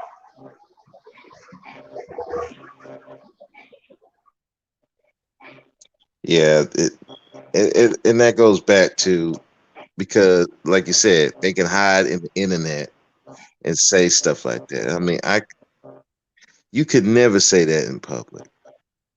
You can't say, "Oh, she deserved to get shot." You can't say stuff like that, because somebody will pop you in the face. Like, what is wrong with you? But like I said, this is the internet, where cowards, weak people, hurt people, they get a voice, and they can just say anything, and there's no repercussions. It's just Yeah, I agree. Matter of fact, you know what? Sometimes I like the daydream to myself, and I wonder to myself, when this is all said and over with, and we're actually able to meet in person and stuff again. I wonder. I always wonder to myself if the manosphere will actually physically come together and have meet up in venues and stuff like that, or is it just only relegated to the relative safety of the internet? Does the manosphere only exist here? Would they actually have conventions or something where they actually come to actual brick and mortar venues and have conferences? You ever wonder that? I literally sit around and think about that sometime. there have been talks about it. I know O'Shea has talked about having something like that, but that's probably not going to happen, to be honest with you, because they can't even get along with themselves. So I don't, I mean, you hear every week, catch a flight, all that kind of goofy stuff, and like, and Yeah, I don't, I don't think that's gonna happen. I mean, the closest you probably get would be O'Shea setting something like yeah, that, because I know he talked about setting something up before the pandemic hit. yeah. I think I But have heard of him saying something like that. And speaking of O'Shea, I got much love and respect for O'Shea. The way I look at it, I kind of figured it out.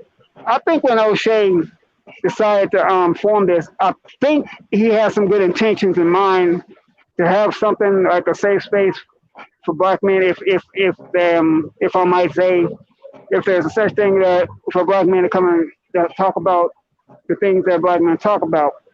Now, where Obsidian and Angry Man come in at, I'm not quite sure, but I would like to think that O'Shea maybe had some good intentions.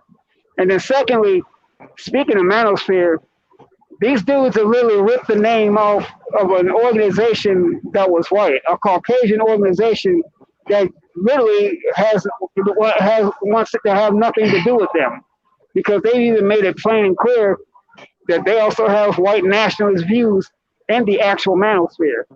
And see, I don't know if anyone knows this, but the Manosphere is actually a white organization. See, the Negro Manosphere literally ripped the name off of them.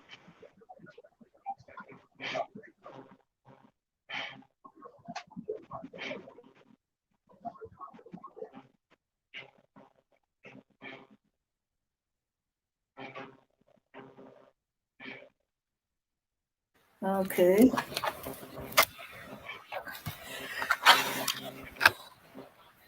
All right.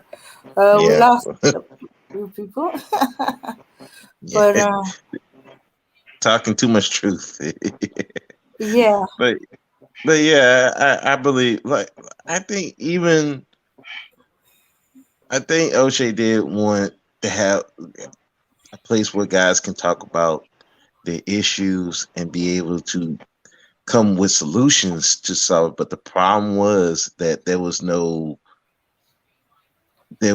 screening. They was just let anybody come in, and and I said one of the tragedies of YouTube is that you had the guys who claimed that they could get women and don't have to do anything, with the guys who had to do everything but still couldn't get the woman that they want, or any women for that matter.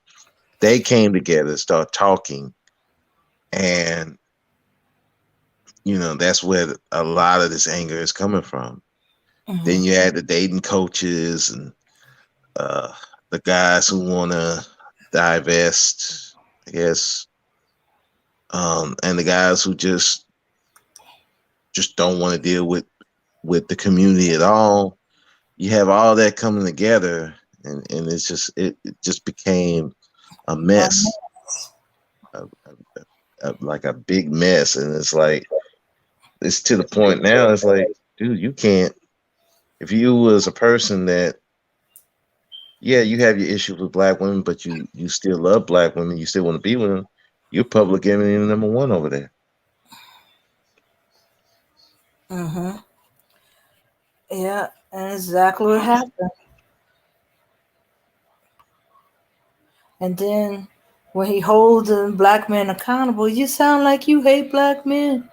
Where's your love for your brother? And he tried to explain to them, look, you don't love your brother, you respect your brother. You say your love for your women and your children. Yeah, these guys today, they want to be coddled. Like I said earlier, they don't want to their feet to be held to the fire.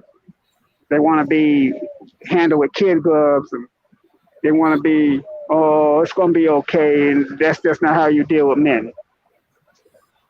That's why they have drill. That's why they have drill instructors in the military. Yeah. And I know Max served in the military. He can speak on that very well. Because men weren't meant to be coddled. Because they are at the forefront. They are the warriors. They had to be stronger. They had to be in control. There's no coddling, because that world ain't gonna coddle them. And if they coddled and they be made weak, then they can't protect their community. They can't protect their women. They can't protect their children. They can't even protect themselves. Exactly. That's, you know, I'm not the big community person. I told people that, but I understand guys that do want to protect the community, and even at the very least, you want to be able to be self-sufficient. And I don't think these guys they've been coddled, and they've been told, and it's not just black women, but society too. I think society really has tried to coddle men, all men in particular, but black men especially. They have coddled them to the point where it's like they don't want to be held accountable for anything. They don't want somebody to say, "Hey, dude, you're not where you need to be. You need to do better. You need. Hey, I see that you. I know you're struggling right now, but dude, you got to do better. It's the way you're living right now ain't where you need to be, especially where you want to go. And a lot of these guys don't want to hear that. They feel like you're shaming them, and I'm always like, I can't shame you. If you feel shame, then you know that it's wrong. Deep in your heart, you know it's wrong. So if you're getting offended from something I'm saying, which is it's not done out of malice. It's done out of, hey, I see you're messing up. I want you to do better. And you feel shame, that's on you, because you even know that you're not where you need to be. So you either gonna do two things. You either gonna you might get mad, but then you'll be like, you know what? That person's right. I'm not where I need to be. So let me get where I need to be. Or you just gonna rebel and just be crying all the time. And I get In the irritated by Bible, the crying. there's a scripture in the Bible said that iron sharpens iron, and only a man can ship another man. I paraphrase the second part, but basically what that's saying is that it takes men to beget men. Men have to raise men. And I also want to compliment you all for using the word community instead of the word community. I haven't only, I've heard that expression since I came to this space, community, whatever that's supposed to mean. I think that's a manosphere term for some reason Uh, because I've heard it used in those no, that circles. come from Heat of the Night. The racist Southern sheriff would say community. Oh, And then South Park oh, picked it okay. up as the Cartman wanted to be the racist sheriff, and so he would say the community. And so Yeah, South Park. Okay. so whenever they do that, they're repeating what a racist white Right. Mm-hmm. authority figure. Yeah, I remember. Yeah. I remember that South Park episode, and Yeah, so yeah, the South Park, and that's one of my favorite cartoons. Cartman's the only one I can't stand, but right, the fact that Dane, that you mentioned that they're repeating the words of a racist.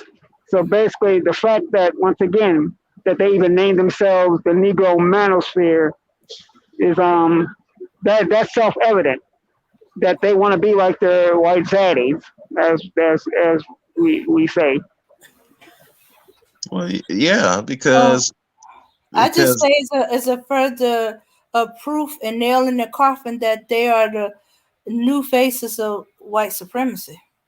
They're using a white racist sheriff or cop term for the black community, using and they using it, and it's like I know the first one I heard use it. He's old enough to have seen the movie In the Heat of the Night. So he knows that came from a white racist sheriff. I've But the seen in the younger heat of the ones night. only know Cartman. Hmm. I've Hmm. seen in the heat of the night think about twice, and I didn't even realize that he used that term like that. And I used to watch South Park religiously, and I did not even notice that. I appreciate you all. You let me know that. I literally thought that the term community was a Negro manosphere term. I did not even know that. No, it's a Southern white racist term. Wow. Yeah.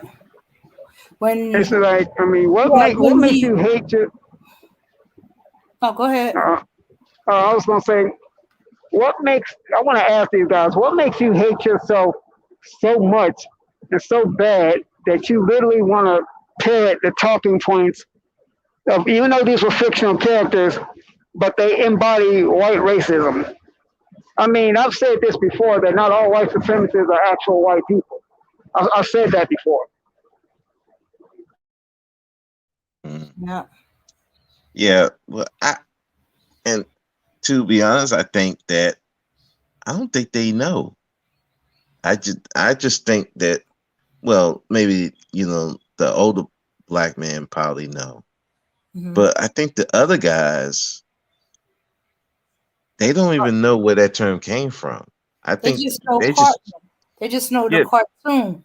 yeah they know the cartoon, and so they just using it to mock the community, and in particularly black women. Yeah.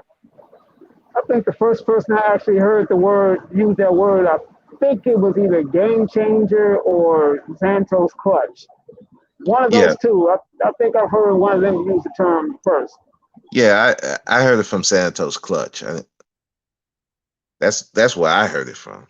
I remember him saying it.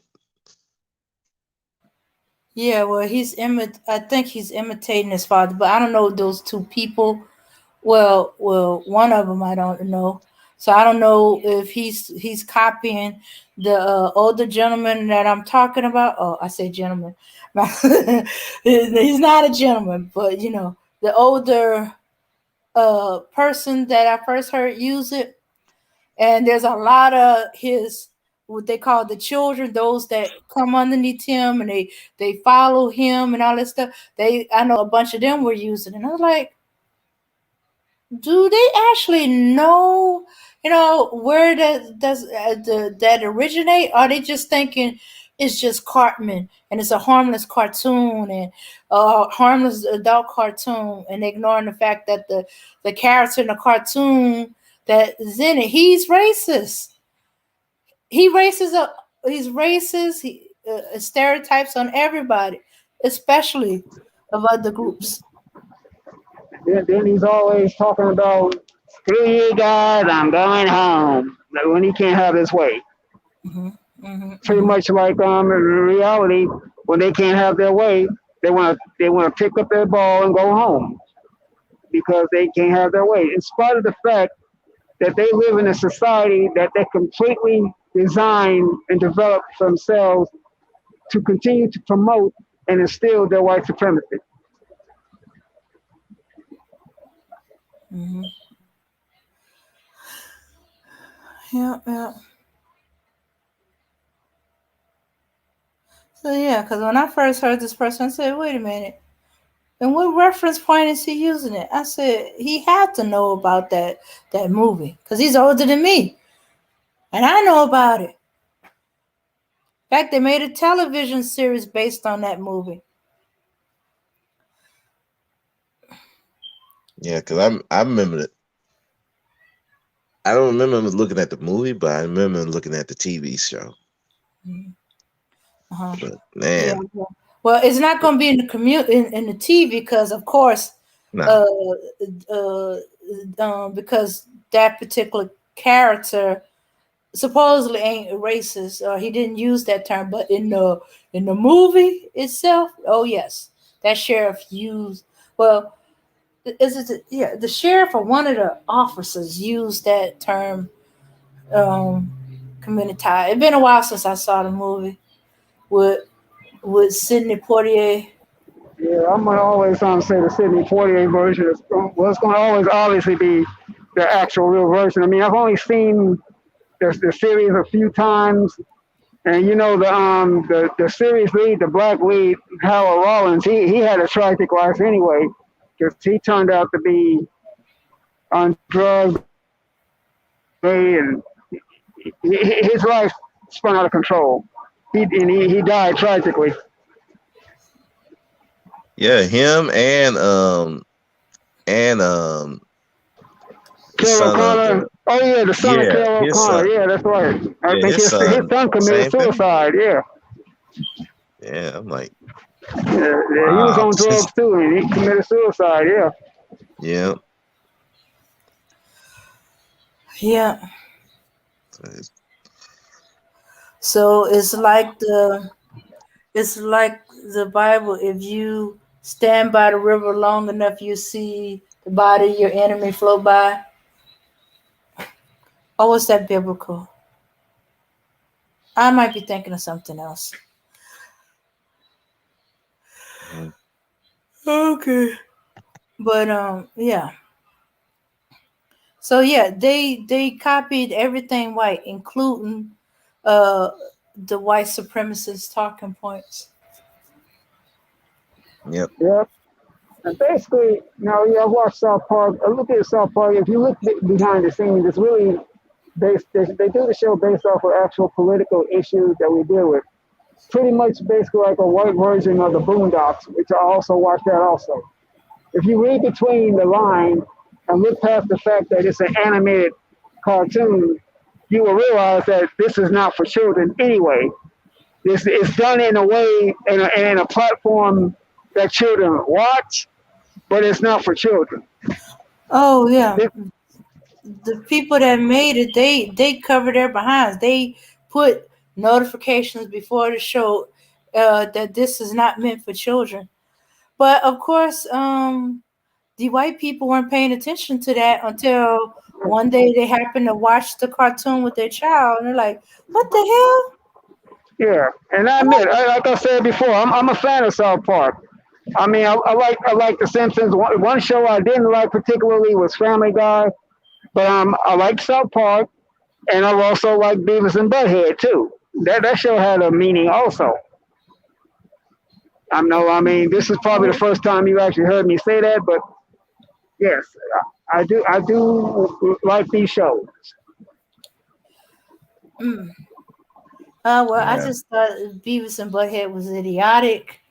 Um, Well, yeah, well, Beavis and Butthead, it was never meant to be taken seriously. It was actually meant to be stupid. That's really what they designed it for. I mean, they knew what they were doing. It was just meant to just to be something that you could just look at and be like, these dudes are stupid. Yeah. yeah. You know, the way they sit there, you know, yeah. And the same guys who made Beavis and Butthead, they also did King of the Hill, which is another show I somewhat like too. Oh yeah. King of the Hill.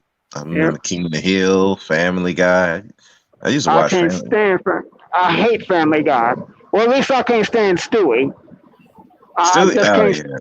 yeah. I know he's the star of the show, but I hate that little football head bastard. That's because he's another Cartman. I literally want him to. This is how much I hate him. I literally want him to materialize in real life so I can just kick his ass. I Okay. can't stand that little bastard. I really can't.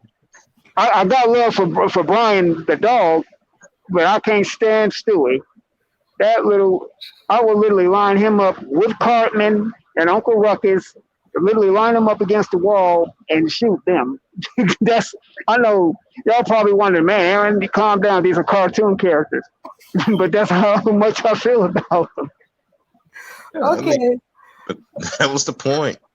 Yeah, We ain't supposed to be like, I'm like, I mean, hey, you know, I like everyone else on each show. I like everyone else. I mean, like on South Park, I like Stan Kenny and Stan Kenny and the other one, the Jewish kid, Kyle. I like them, but I couldn't stand Cartman's fat ass. I couldn't stand him at all. Um, yeah. The one I miss is Boondocks. I keep waiting for them to to come back and do another series. Even though they did ended it with them growing up, where kind of like where are they now type thing. Yeah, Regina King is very talented. She did the voices of both the brothers. What? Yeah, she did both the brothers. Okay, I thought it was just Riley. No, she did Huey too. Okay, I'm oh gonna no, really listen because yeah, I didn't I, well dang she's good then. yeah. Hmm. Uh-huh. She just got through direct. She's also a director. She just really directed that movie called Once Upon a Time in Miami or something. It's out on I think Amazon now or something, or is it Netflix? Mm. Yeah, she's very talented. I've met her in person a few years. I mean, some time ago when I lived in Dallas, she was at one of the Super Bowl parties when they had it in Dallas back in 2011. Mm-hmm. It's Hmm. so yeah, I mean, we're not Dallas. It was actually in Arlington, but yeah, she was she's very talented and down to earth. Okay. Yeah, Yeah, that's some talent there.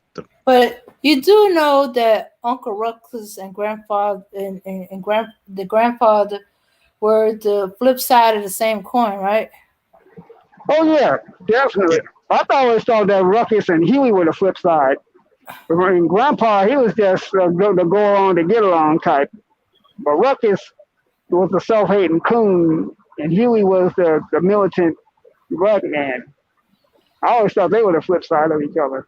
No, no, no, no, no, no, no. Well, okay. I, Well, they just okay. Should I put it more like they did? Two faces of the same coin. Right. no. Well, I would say, Grandpa and Ruckus. mm, Hmm. I would agree with Aaron that Huey and Uncle Ruckus were two sides of the same coin. Grandpa was kind of like in the middle. Mm. And I He always more thought Riley uh and Huey was the two sides of the coin. Are the two faces of the coins same coin? Mm, Okay, they both yeah, black, but they represent different aspect different sides of it. aspect of Yeah, it. Which Yeah, you we can. we ain't we never been a monolith, so Yeah, and you could go and throw Riley in that too because Riley represented another aspect of yeah. culture. They were just all four of them were just representatives of the type of guys in the black culture. You can even throw And, that and that Thomas Dubois, huh? and Thomas Dubois too. Don't forget about him. The one that he was married to the white woman oh had. Yeah, yeah, the lawyer. You talking yeah, about the Yeah, lawyer? yeah, Yeah, Thomas Dubois. Yeah, yeah, yeah. yep. yeah. I miss Boondocks. I used to love that show too. I But think the closest thing we have to a real life version of Uncle Ruckus will probably be Jesse Lee Peterson. Yeah. But the thing is, uh, Jefferson Peterson know he was black. Uncle Ruckus insists that he wasn't black. He had to reverse Vitiligo. Yeah. I got living Lago. You know that same thing Michael Jackson got. I got it reversed. Lucky bastard. That's what he said. Leave it Lago. Sure. I never heard of a reverse vitiligo. Now I'm used to seeing, it down this way, different aspects of it, you know. Uh, uh, yeah, it's also seemed to be almost hereditary for some people.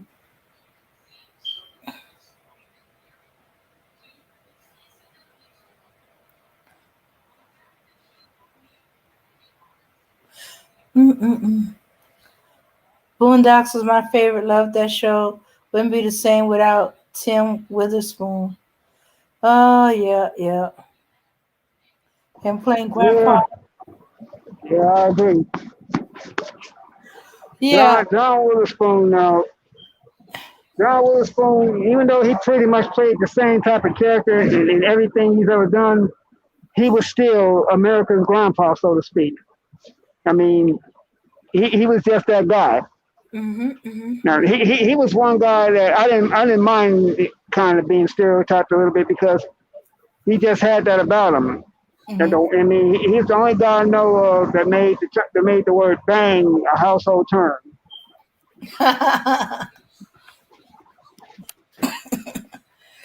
Oh my Joe goodness. did. Yeah, I keep expecting him no matter what movie he's in, you expect the bang bang bang to come out in the character. It just was expected. It was his catchphrase. Uh, yeah, but the episode I found eye opening when when they found out what part their grandfather played in the civil rights movement, and it turned out he was kind of kicked out because he went to the march in a raincoat. I was like, Oh oh, yeah, you saw that episode. Mm-hmm. They was mad at him. Say, this nigga went home to get a damn coat. Yeah, I like when he asked dude, so what's eating him? A German Shepherd. yeah. It made me feel a little better because my grandfather, he wasn't part of the civil rights movement. He wasn't against it, but he didn't, he didn't see the point of it. You know, he didn't mind them, the bus boycott, but he didn't participate in it.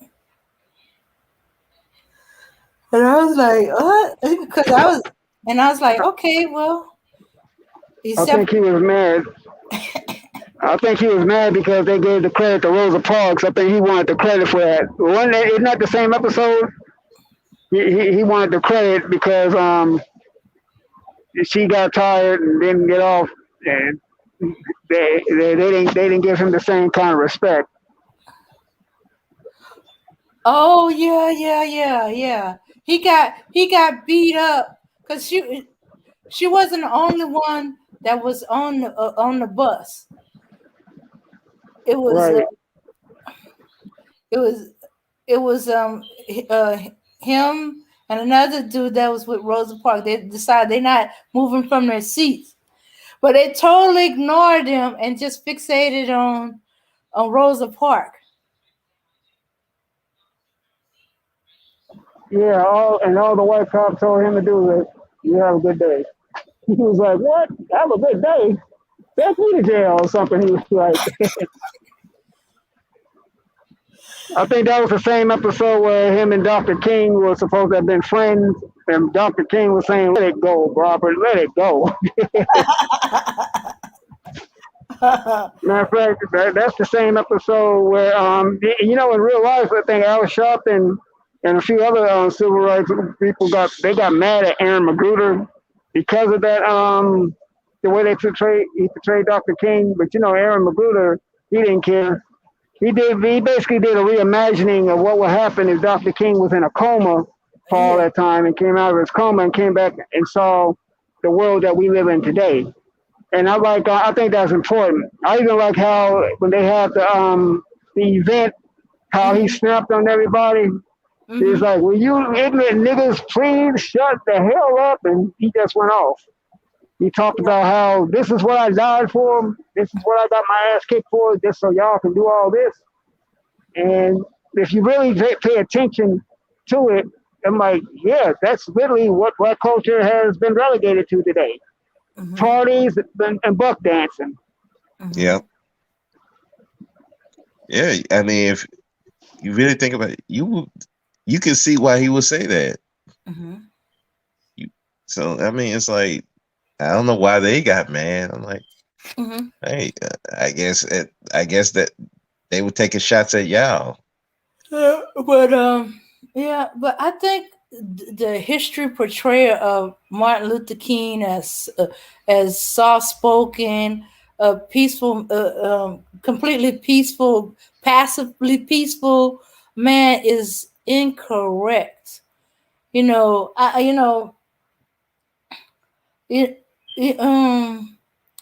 Because okay, pastor I grew up with, he was also part of it, and he was by far not that. He's not passive or peaceful. He walked with a gun. He'll threaten white men, made them apologize for insulting his wife, all kind of stuff, been threatened. It's like, and he never was. He called people out, and include especially our own. You doing wrong, he's gonna call you out about doing wrong. Ain't gonna another thing too that people tend to look. Oh, I'm sorry. Oh, okay. Yeah, I'm sorry, Dame. I didn't mean to cut you off. I thought you were Borgin at first. Oh, okay. Oh yeah, he wouldn't keep it quiet. He wouldn't keep it in the house or just between. No. You doing wrong. He's gonna call you out. You're gonna correct yourself. Or I'm going. Yeah. He gonna give you a chance to do it on your own. You don't do it. He's gonna blare out the truth on everybody. Don't be damned the consequences, and he'll actually use the term "be damned the consequences." Exactly. And you know what? That's the type of. And you know what? The type of black man he was.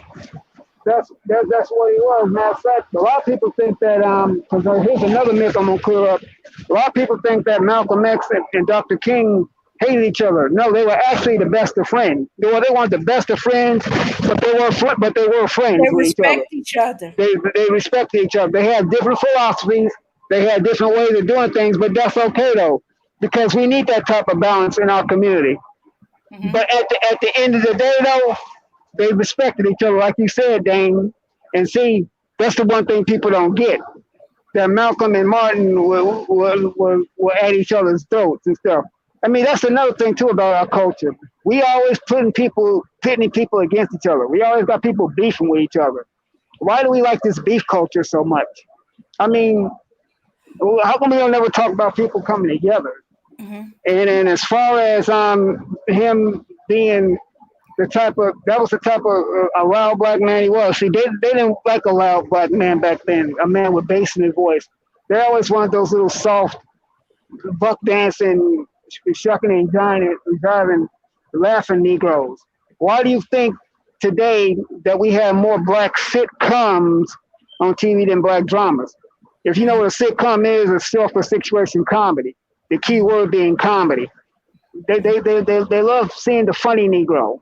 They love seeing the black man that'll make them laugh because he's less of a threat instead of the black man that's going to be boisterous, that's going to use his entire baritone, that's going to speak from his diaphragm and let these folks know, hey, listen, I ain't with the bullshit and I will put you on your ass. That was the type of black man that they feared. And they didn't want that black man. That's why there's, once again, a concerted effort to constantly emasculate and effeminize the black male image.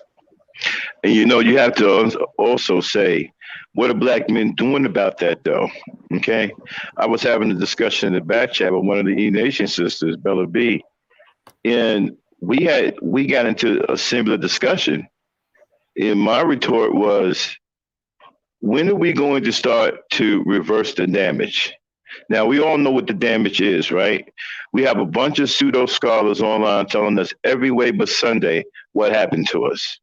I mean, everything from slavery to the system, to the school to prison pipeline, to the policies. You can find just about every kind of Negro online that is specializing in what white supremacy did to us. So we have all that information, right? Now, here's the kicker. What do we do with that information? When do we start to reverse the damage that all of this information caused? That's the problem. And then what also follows these Negroes is the heroes of yesteryear. They're always talking about X. They're always talking about King, Garvey, Thurgood Marshall, Evers. It goes on and on and on. All right, but where are the new Evers today? Where are the new X's? Where are the new Kings? Where are the new Garveys? That's the question that no one is answering. Where are today's heroes? Who is taking up the mantle of a Garvey or an X or a King? Where are these black people? Right. Yeah, you're right about that, Max. Yeah, I remember when I was working. This was a few years ago. I was working with this dude, another black man, and he said something that really just irritated me. I was saying something to the effect of black people we are standing up to do something. You know, he had the nerve to tell me. He said, "Oh man, shoot, they ain't gonna let us do that. White people, to me, ain't gonna let us do it." I'm so sick and tired of these conquered Negroes talking about what they gonna let us do. Why do we need them to let us do anything? No, we just need to do it because we can. We don't need nobody to let us do shit. Right. Well, that's the conquered mind. See, the conquered mind says things like that. That's why those of us who have some kind of function to our own mind, we have to start reversing the damage. Things have to be done to reverse the damage. We can't continue to talk for another 20 years, 30 years about what X did, about what King did, about what Garvey did, and we're not doing anything to further their work. We're steadily going backwards. And there's no one in this generation doing anything. We need more than talk, people. You have to understand something. King and X and Garvey and all these guys, they were something special. When these people talked, they moved people. There's a song by Rakim called "Move the Crowd," right? These people moved the crowd. King moved the crowd. All right. X moved the crowd. They moved people to do things. Where's the person today that's doing that? Who is moving the crowd today? I don't see the crowd moving. I see crowds of people who are misguided, like Black Lives Matter, who seem to be huffing and puffing about a bunch of BS, and they're moving in their direction. You got the millennials moving in their direction, but who is that one person that's moving the crowd? Where are these people that are moving the crowd, who are influencing the crowd? Well, King Max, got a lot of listen. King got a lot of people to believe in integration. That's power. That man yeah, was powerful. We can sit up here and say all kinds of things we want about him, right? We can sit up here and say, well, he led us into a burning house. He didn't listen. He did. We could say all of these things, but the brother had a high amount of ethos, something that is which allows you the ability to persuade people to do things. This was an extremely powerful man when he spoke. X was the same way. Okay, so where are the new people? Who is doing it? Who is moving the crowd? You're the talking about only moving the people I can crowd think of. to Oh, to to actually do better for the community, or just moving the crowd in general? yeah, because Both the only to people to that's actually to moving the both, because you got to move the crowd first to get them motivated to do something. You know what I'm saying? King and the X, they move the crowd, man. They influence people to do things. Even Elijah Muhammad, I gotta give him credit, even though I don't agree with whatever he did, but he was a crowd mover. He built the Nation of Islam. yeah, he did. I mean, the only people, unfortunately, that's moving the crowd are these rappers. But yeah, they had a certain charisma though to them. I mean, Right, and even be honest with you, even people like Adolf Hitler, he had a charisma to him. right, Study people like him too. I mean, yeah, we know he was a white supremacist and a racist, but he had what they call in the street. He had the a conversation to rule the nation. He had the gift of right, gab, basically. right. But here's my thing, though, right? It's like this here, right? We have a dilemma, right? We have a situation where we have people. We know that we're in this situation, but what are we going to do to get out of it, right? We have to start doing something different. We just can't keep talking about it, right? So where's the person that's going to influence, right, a large group of people to do something? King had that ability. That's an ability that we keep overlooking because we're so enamored with the fact that he led us into a burning house. He may have led us into a burning house, but the fact that he led us, people aren't looking at.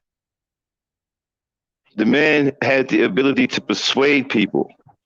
Right. We need that again. We need somebody to move the crowd, but this time we need to move the crowd into the right direction. You look at X again. Elijah Muhammad, yes, you can question the Nation of Islam all you want, that's fine. But the fact that he built it, it's another thing. You know what it took to build a nation that massive? Okay, and so we need somebody else to build something else, something like that that's in our favor. That's what we need. We need guys like X. We need guys like King. We need guys like Elijah Muhammad. We need, marshals. We need the Evers. We need people to move the crowd to do something. Okay, Garvey or King, right? If King was alive today, King can take 10,000 people into a field where there's nothing but trees, right? And tell them to build a city and come back in about 5 years and that city will be built. He had that kind of power. That's one thing people aren't looking at. That's why people walked into that burning house with him. He had that kind of ability, and this is what we need. We need people like this. Where are the new ones? Where are the new exes? Where are the new kings? I keep hearing people run their mouth about yesteryear, but where are the new people today? We need people to lead us out of this stuff. Where are the crowd movers? We need people to move the crowd. Where are they? The the thing of it is, we have them, but the problem is for self interest. They'll move the crowd, no problem, but it's for self interest. It's not for a betterment of the people. It's just to line their pockets, feed their own egos, get women, but but it's not for the benefit of the people.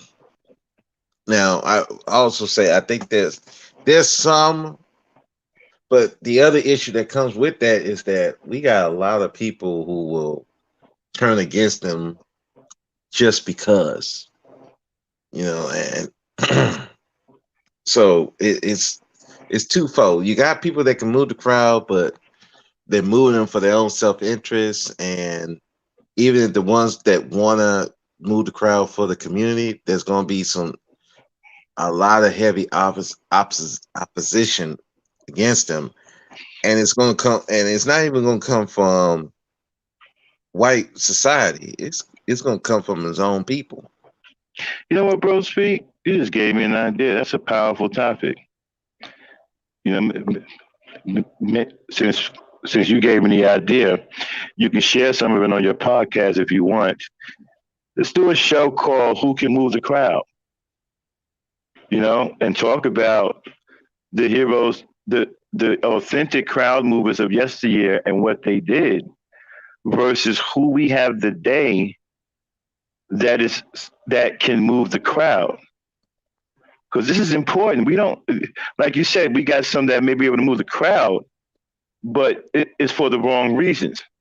Mm-hmm. That needs to be pointed out. We need to look, man. We need crowd move. We need people who can move the crowd in our interest, in our best interest. We need a new X. We need a new King. We need a new Evers. We need a new Thurgood Marshall. We need new people. Now, Kendall, for what you're saying, look, I hate to say this to you, Kendall. You're my man's and all, but your way of thinking is outdated. Okay, and that kind of thinking keeps you stagnated. Okay, for one, right? You're not getting back your culture. Your culture is gone. Your ancestors' culture, it's gone. You're not getting it back. There's no getting it back. Even if you went to Africa and stayed there until you died, you still won't get back your ancestors' culture. Okay, your ancestors' culture is not inside of you. You did not grow up with your ancestors' culture. You grew up with the culture that you acquired here in this country. That's what's deeply rooted in you. Your ancestors' culture, even though we are the same people, that's a foreign culture. You're not getting that back. First of all, you never had it. Okay, so you're not getting it back. Okay? You never had their language. All right, now if you want to go there and learn how to speak tree or something like that, be my guest. All right? And as far as their customs, you didn't grow up in their customs. You never had their customs. See, this is the kind of information I hate, because you get this from the conscious community, and the conscious community are agents of white supremacy. This is the kind of mixed up information that they give Black people, and you run around here on a wild goose chase, think that you're searching for something, and you're not. You're not going to find what you're searching for. There is no getting back a culture you never had. Those Yeah, were that our ancestors, right? right. 1 second, bro, speak.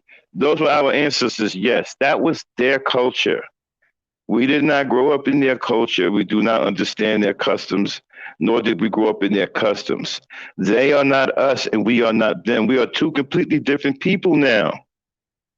You cannot go back to somewhere when you did not begin. We did not come here with them.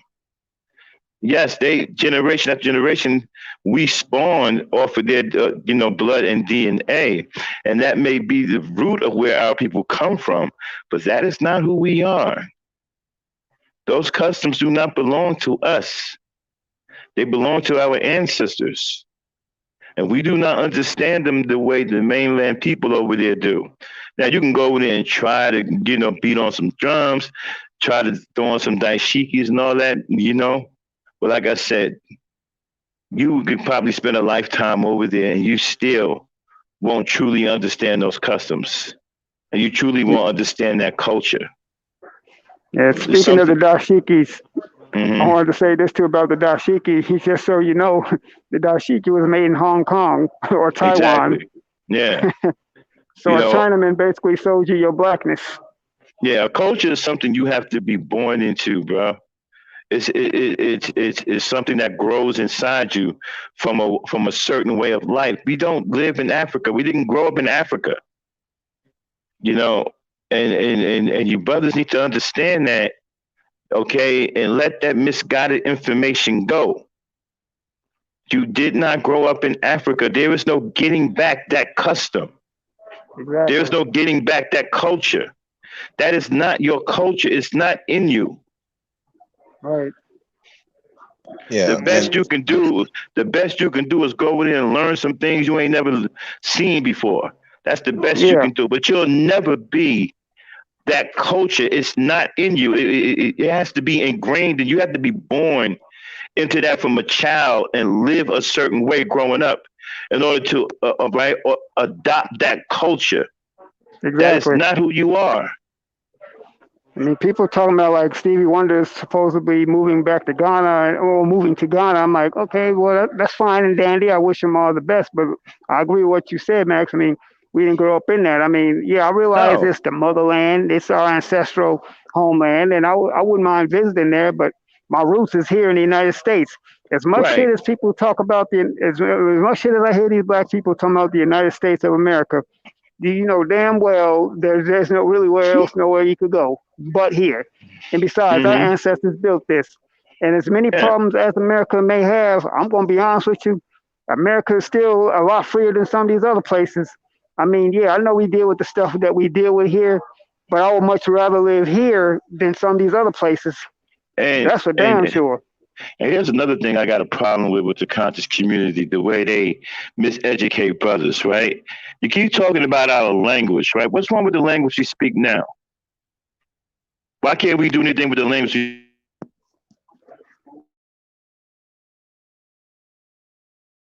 think we lost him. Yeah, But I was gonna Uh-huh. say, even the NOI, the Nation of Islam, it's it's still their version of Islam. It's not the actual Muslim my customs. You bad, my can go, bad. yeah. I fell off. Now, my thing is this here, right? You talking about language. What's wrong with the language you speak now? You can't do nothing with why can't you do something with the language you speak now? We can understand each other now. yeah, What makes you think exactly. what makes you think, yeah, what makes you think by speaking another language, right? You're going to do something different. You're not doing anything with the language you speak now, and you understand each other. So, what's the purpose of Exactly. learning another language that you never grew up with? Yeah, people talking about what English is the white man's language. I got news for you. Half the shit Well, that we do is actually, white man's. exactly. This ain't the white man. Actually, the white man don't have a language. The white man don't have anything. Let's get that clear, okay? He don't have anything. Europe was never his either, okay? So, but my thing is just here. We keep talking about language. They stole our language. Okay, they stole our ancestors' language, right? Okay, they stripped us of our language, right? Okay, so we speak English, right? Okay. Broken English, whatever you want to call it, right? We can communicate with each other now. If you're speaking English, you can communicate with your brother. So why can't you do anything communicating with each other now? What makes you think you're going to do something different if you spoke Tree or you spoke Togo or French or Spanish or Honduras, the language they speak in Honduras? What makes you think you're going to do something different? If you woke up tomorrow and you started speaking Tree, let's say you start speaking Tree tomorrow morning, right? Well, for one, if you're the only one speaking and you can't speak anything else, the people in your home ain't gonna understand you. Your neighbors ain't gonna understand you. Now you done lost your connection with the people around you. They can no longer understand what you're talking about. You know why? Because they don't speak Tree. Okay, so say you learn how to speak Tree. You went to Africa, you learn how to speak Tree. Okay, when you come back after you speak Tree, what are you going to do now? The knowledge of yourself comes from your household. See, again, this is why I hate the conscious community, man. They got a lot of brothers screwed up. The knowledge of yourself is given to you by your mother and father.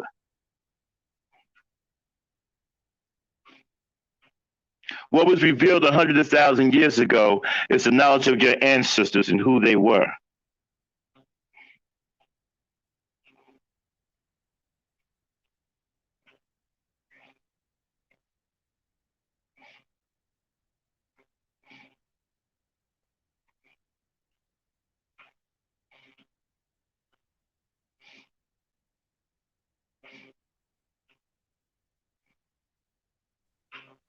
Yeah, Max. I wanted to answer that question for you. Yeah, go ahead. Basically, even if I'm speaking tree, first of all, who around here can you find that actually speaks it? I mean, can you do business with it? I mean, some people Mhm. probably they want to talk because so they can say they speak another language. They're trying to flatter people. That's what they're trying to do. Well, we speak tree. Okay, I'm sure you probably can, but you're the only one that can. I don't know anyone else who can speak it. I've never even heard. I think I've vaguely heard of tree came from which country?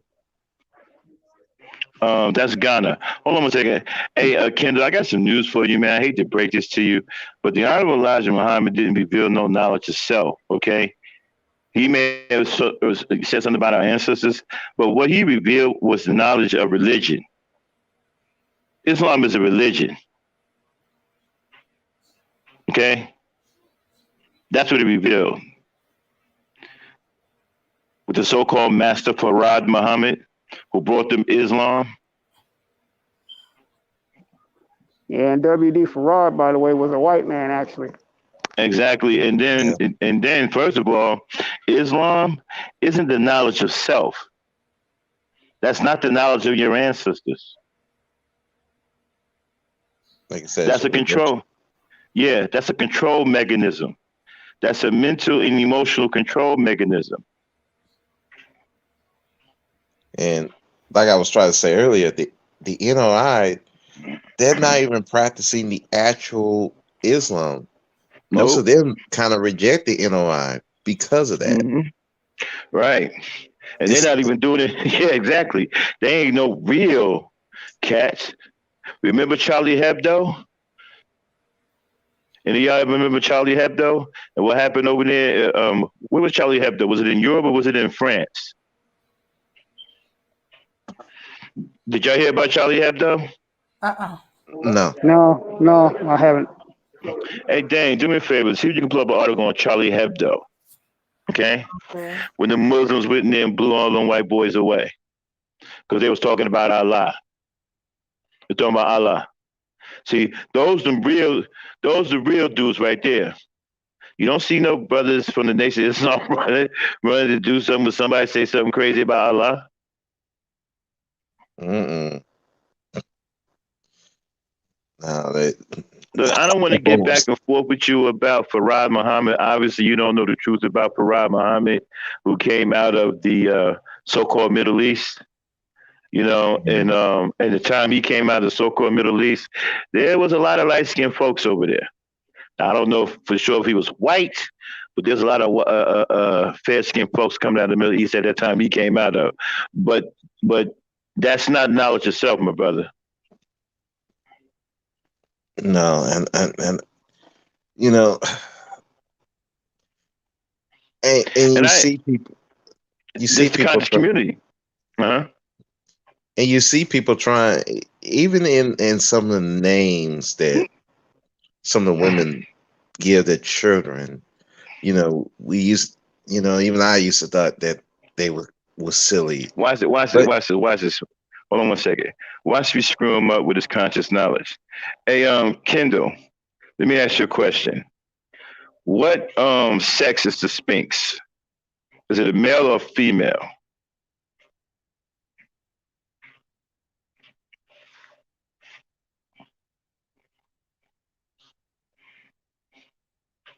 While he's answering the question, go ahead, bro, speak. I'm trying to remember what. No, but some of the names that the children was getting, it was people think that it was trying to go back to that African culture, but really it was, Hmm. you know, we're trying to do our spin on it. I mean, you can't unless you go to Africa and actually be immersed in that culture, then yeah, I can see you learning that culture, but it's still not yours. That was taken away from you. The only thing you can Kendall, do that's at not the this, not Kendall. This is what I'm talking about, man. Kendall, that's not the knowledge itself, bro. That's the knowledge of religion. They just following the doctrine, bro. Islam is not our people. That's not even our ancestry. And here's another thing. Answer that question. What sex is the Sphinx? Is it a male or female? And then here's another thing too, right? If you got people in Africa, okay, they found out that they got brethren in America, okay? It's a black male face on the body of a lion. See what I'm talking about? That's what I'm talking about. You see? That's that conscious BS, right? All right, and that's actually wrong, Kendall. And getting back to what I was saying, it's actually a woman, bro. That's why they took the nose off of it. The Sphinx is a female. Okay, it's a female. That whole land over there in Egypt, with all of the statues on, all of those are females. Okay, Egypt is a land of queens, but they tell you it's a land of pharaohs with false information and whited out information. You think all of them white people were pharaohs. Okay, all of those statues are females. There's not one male statue over there, bro. Them are all females. And then here go another thing too, right? If the Ghanaian Africans find out that they have brothers and sisters in America, do they stop being Ghanaians?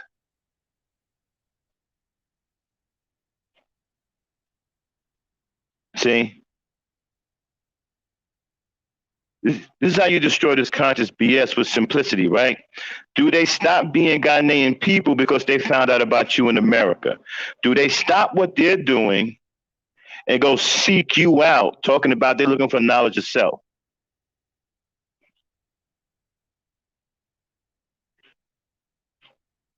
Nobody does that.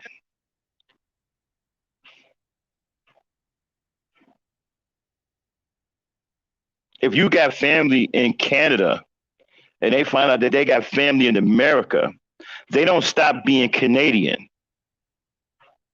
They're not going to say, well, let me go to America and find knowledge of self. They already know who they are. They're Canadians who happen to be related to you.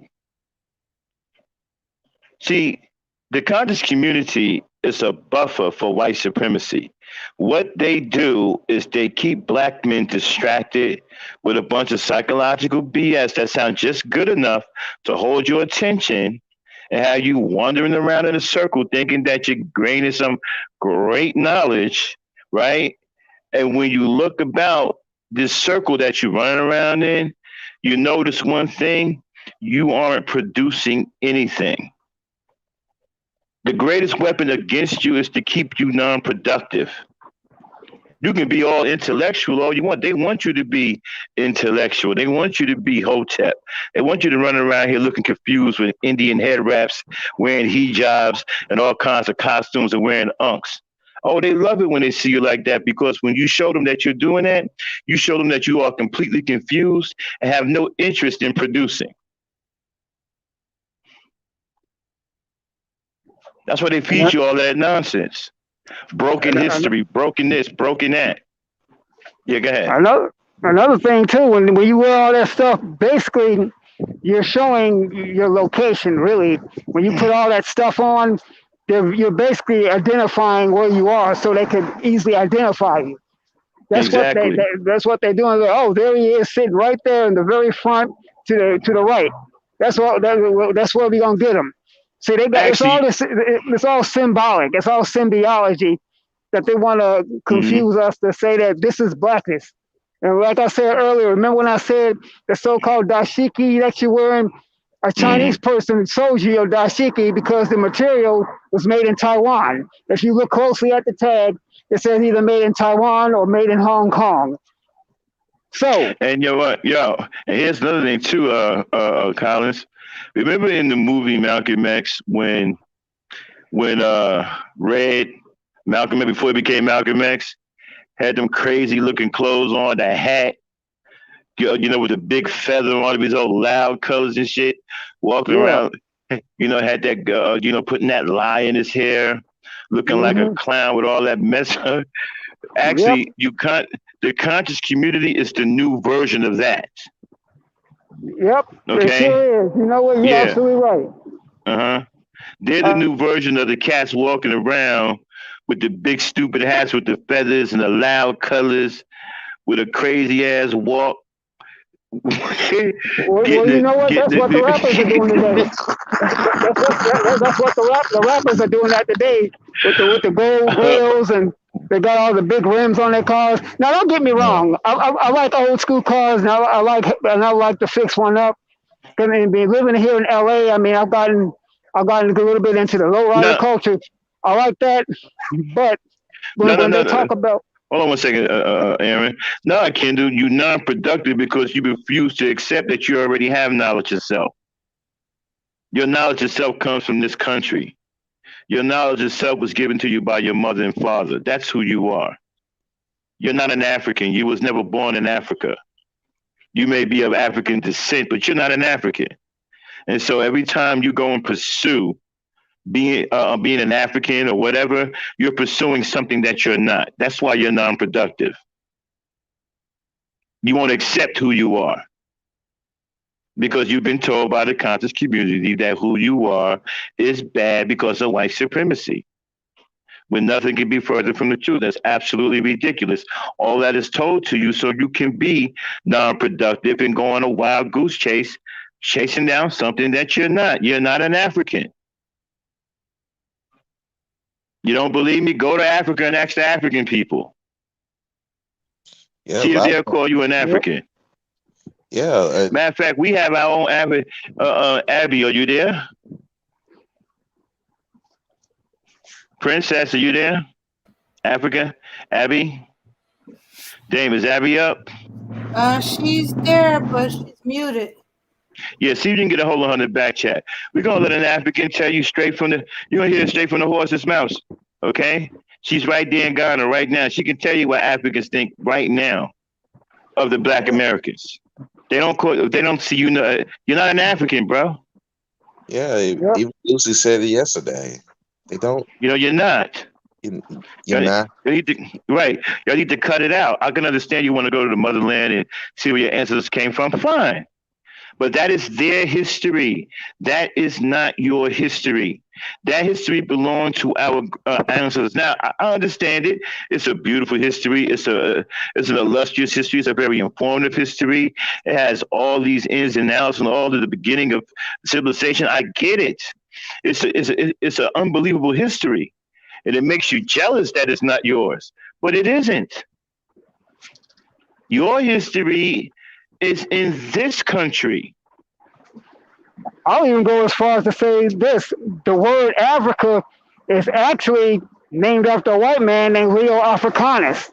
So, Okay, here we go with this mathematics. Okay, what mathematics are we talking about? Again, with this 5% crap. This is what I'm talking about, the conscious community and how they misguide people. Hit us with the mathematics of the day.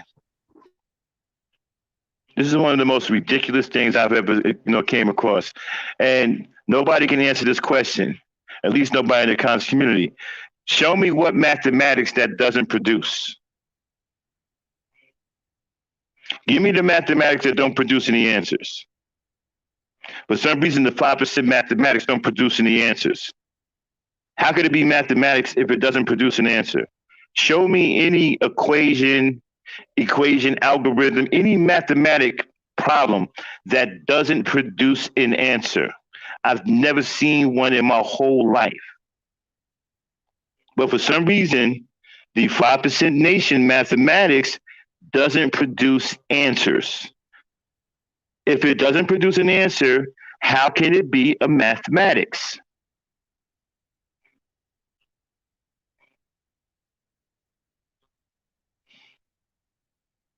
This is what kills me, man, with this pseudo hotep knowledge. The conscious community is really damaging our community with this BS. well, I want to go as far as to say it's the so-called conscious community. All the stuff they have about this knowledge, how is it benefiting us today in the conditions that we live in today as black people? None of that historical See, again, stuff but wait a is minute. doing nothing See what for I'm us. talking about? See what I'm talking about? See what I'm talking about? I asked him what the mathematics of the thing. He said build and destroy. What kind of mathematics is that? Somebody explain to me what kind of mathematics that is. I I don't get I don't get the point of that.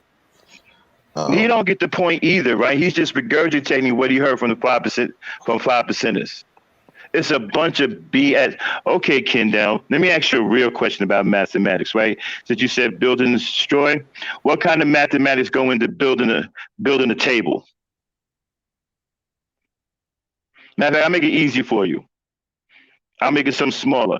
What kind of mathematics goes into building a wooden stool?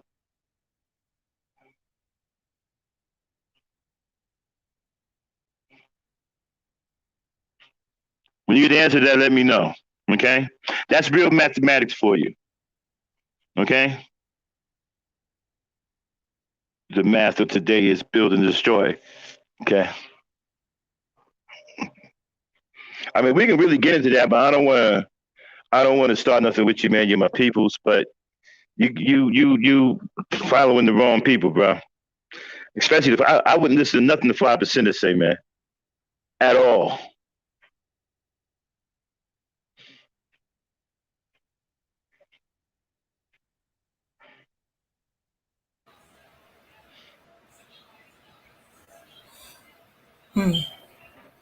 I never said the knowledge of ourselves are useless, bro.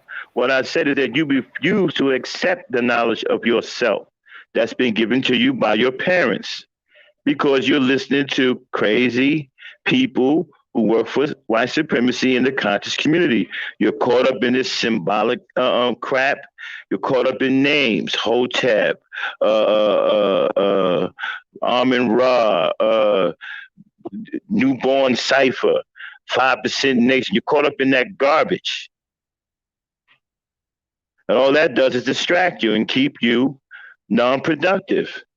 And it keeps telling you that your knowledge of self is 5,000 miles away on the other side of the planet. That's BS.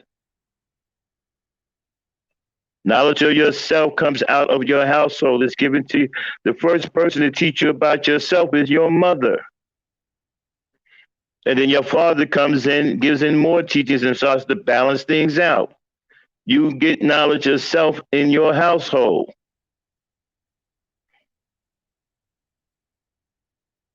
Who you are is what you are here. You wasn't born in Africa. You wasn't born in Haiti. You wasn't born in the Dominican Republic or Asia or Timbuktu or the moon or Pluto. You were born here in America. Now I understand a lot of brothers and sisters don't want to accept that for for reasons of white supremacy, and I get that, but it doesn't change who you are. This is your country, whether you like that or not.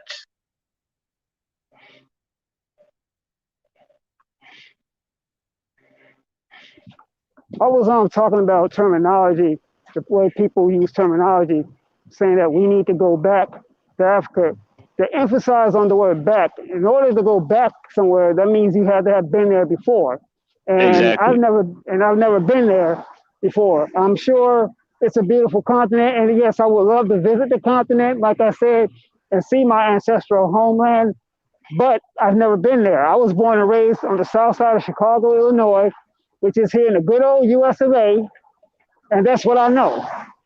I currently live in Los Angeles, California. I've also spent time living in Dallas. So all I know is the United States.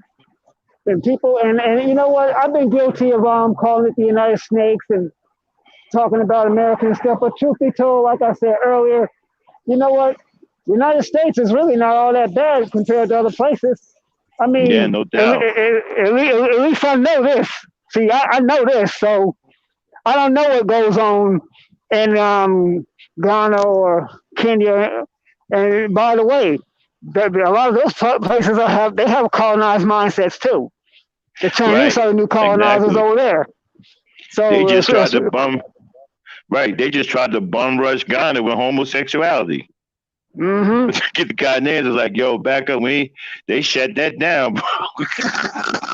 Yeah, It's like, hold you on, know. man. We're not doing that.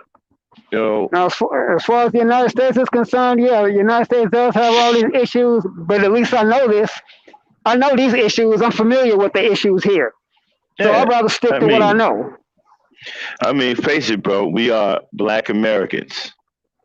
Okay, I'm Yeah. just like most Black people. My mother didn't raise me, and she was a drug addict and died of AIDS. And I didn't meet my father until months before he died.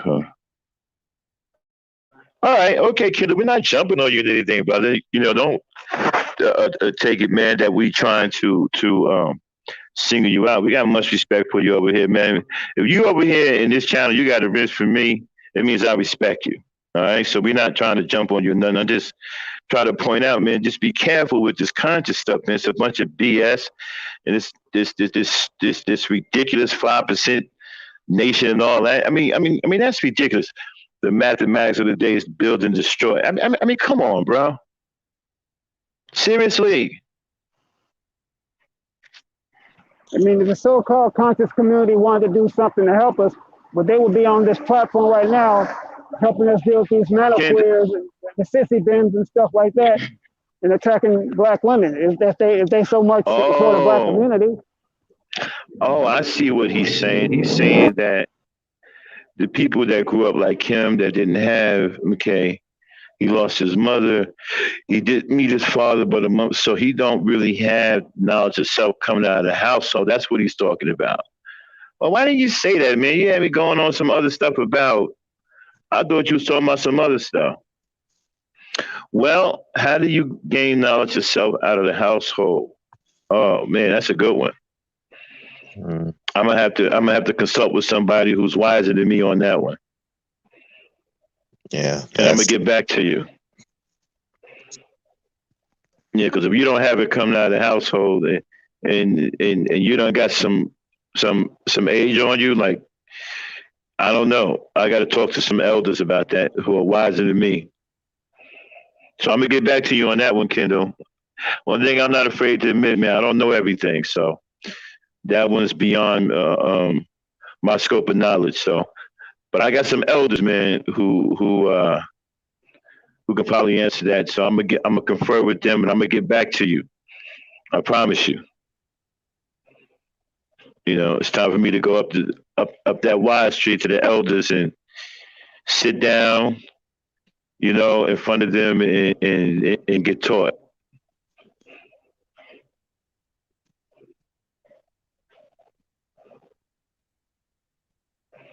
Yeah, yeah, definitely. I'm gonna get back to you on that one, Kendall. That's deep too, man. I didn't know. I wish you had came out with that at first. I could have had an answer for you sooner. I thought you was talking about the other stuff, man. Yeah, and tragically, yeah, there's a lot of there are a lot of black Yeah, people who just like Kendall, and that's hard because you are going to try to search other countries, search on YouTube to try to find that knowledge that should have been given to you by your parents, right. and unfortunately, because we're not truly able to vet the people that we are listening to, Hmm. we usually get the wrong. We probably get the wrong information, and then when somebody comes to you and say, "Hey, you know that information that you got is not it's inaccurate," you know, people want to defend that 10 toes down, and I think that's part of why I would say that it's going to be harder for people for the guys that we need to move the crowd because it's been so much bad information been going around, and that's what they believe. That's their knowledge of self. So for somebody to come around and say, "Hey, this is not what you are. This is not the information that is correct," and especially to help you and others, yeah, they're gonna take it as a personal affront. So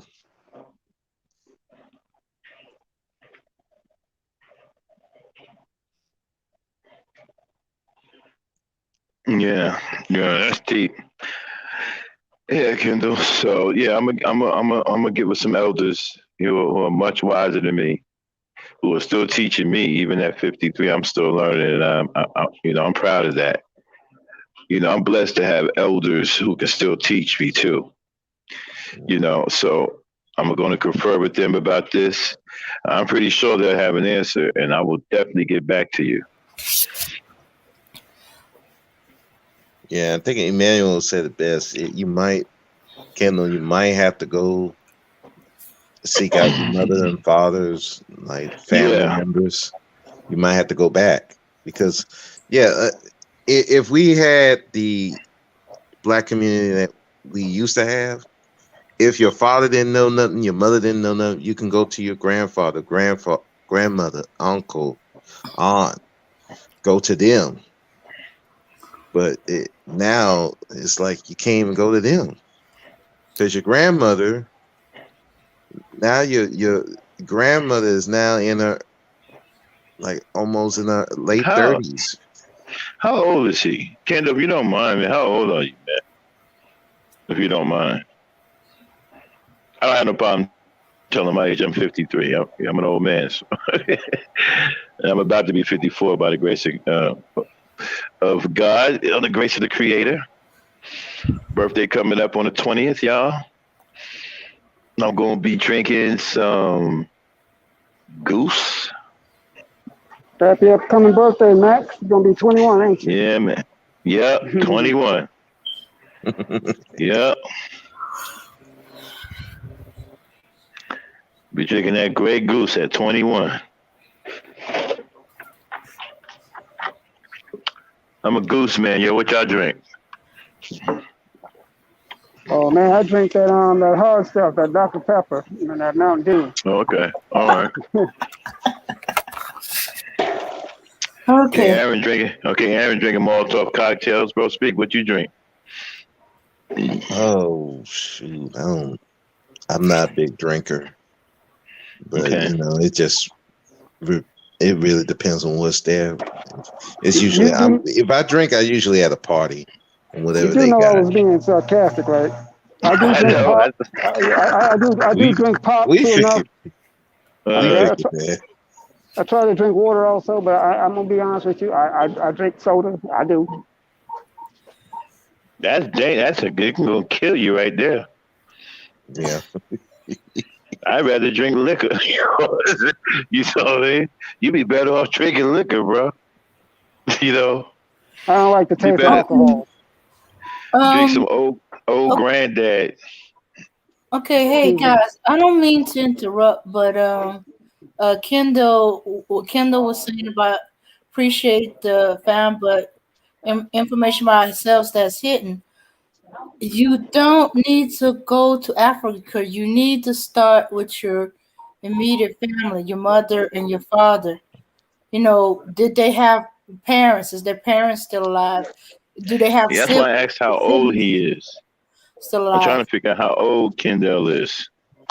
That'll help us out a lot. I'm trying to figure out what age he is, what age range he's in. Start That'll let us know what we're start dealing with. there. And you gotta understand, the Africa that our ancestors came from doesn't exist anymore. You No, it dealing doesn't. with the This is Africa true. too of Yeah. now.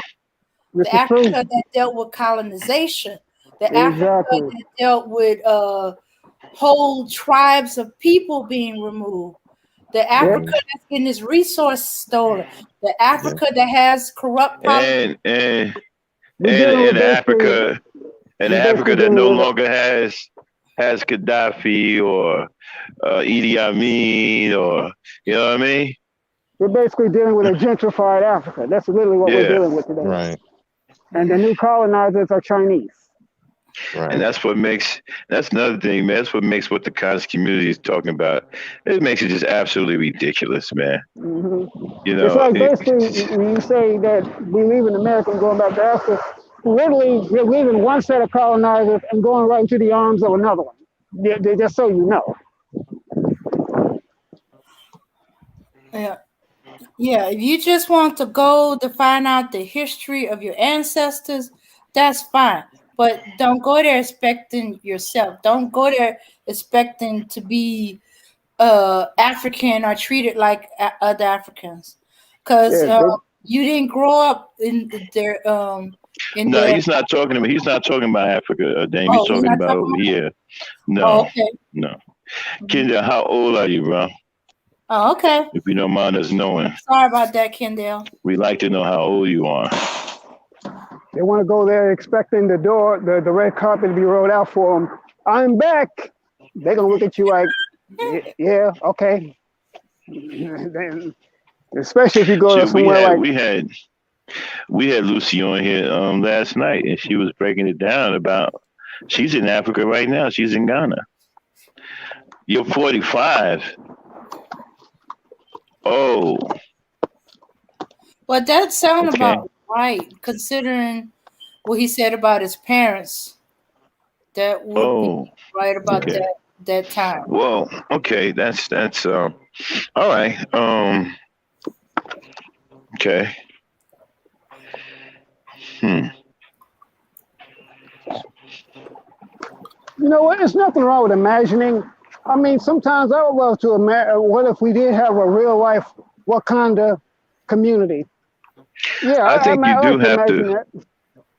Yeah, I think you do have to go the Emmanuel Briggs way, Kendra. I think you got to go back, look at your mother and father, search their tree, see your grandfather and your grandmother, find out how they was living, how they taught your mother and father.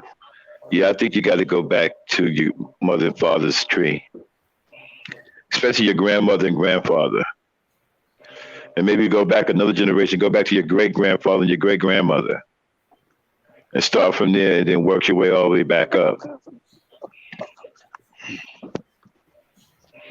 I think that's what you got to do, and find out who you are, find out what type of people your mother and father was. you know, and what pedigree they come from, what type of pedigree they come from, what's their pedigree.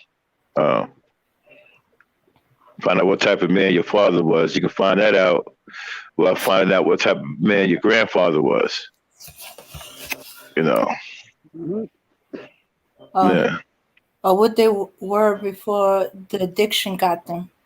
hmm Yeah. Well, we're not going to talk about the addiction, okay? We're going to talk about going back to the roots there Ken, with your mother and father. Kendall sound like he came from our generation, Max. He come from the Yeah, same generation 45. we come from. Yeah. So if he grew up in the era that we grew up in, he understands there was still a semblance back when we was growing up of actual black manhood and Right. actual black womanhood. I mean, yeah, like I was saying, when we was growing up, things weren't perfect. We still had some issues back then, but still, there were no gray areas. It was either left or right, black or white, or right or wrong. There were no in betweens because black Right. men Yeah. knew we knew our place back then. Black women knew their place, and we all complimented each other. And when I say our place, I don't mean that in a disrespectful term. So if there's Right. any sisters out there that would get offended by that terminology I just used, I didn't mean it that way. I don't mean but I do believe strongly that with every black man, it's a black woman. Notice I said with every black man, not behind every black man, because I want my woman with me. I don't want her behind me. I don't want her in front of me. I want her with me. Right. Mm-hmm. Yeah. Yeah, so I definitely think that Emmanuel Briggs pointed you in the right direction, but I'm still going to consult with the elders. You know, but I think he pointed you in the right direction. Definitely go back to your grandfather, your grandmother, even go back, like I said, a generation before that. Go back to, if you can get to your great great grandfather and your great grandmother, you know, start with them and work your way up. Usually you ain't got to go back further than the great grandfather. You know what I'm saying? Usually the great grandfather is enough. But yeah, start with them.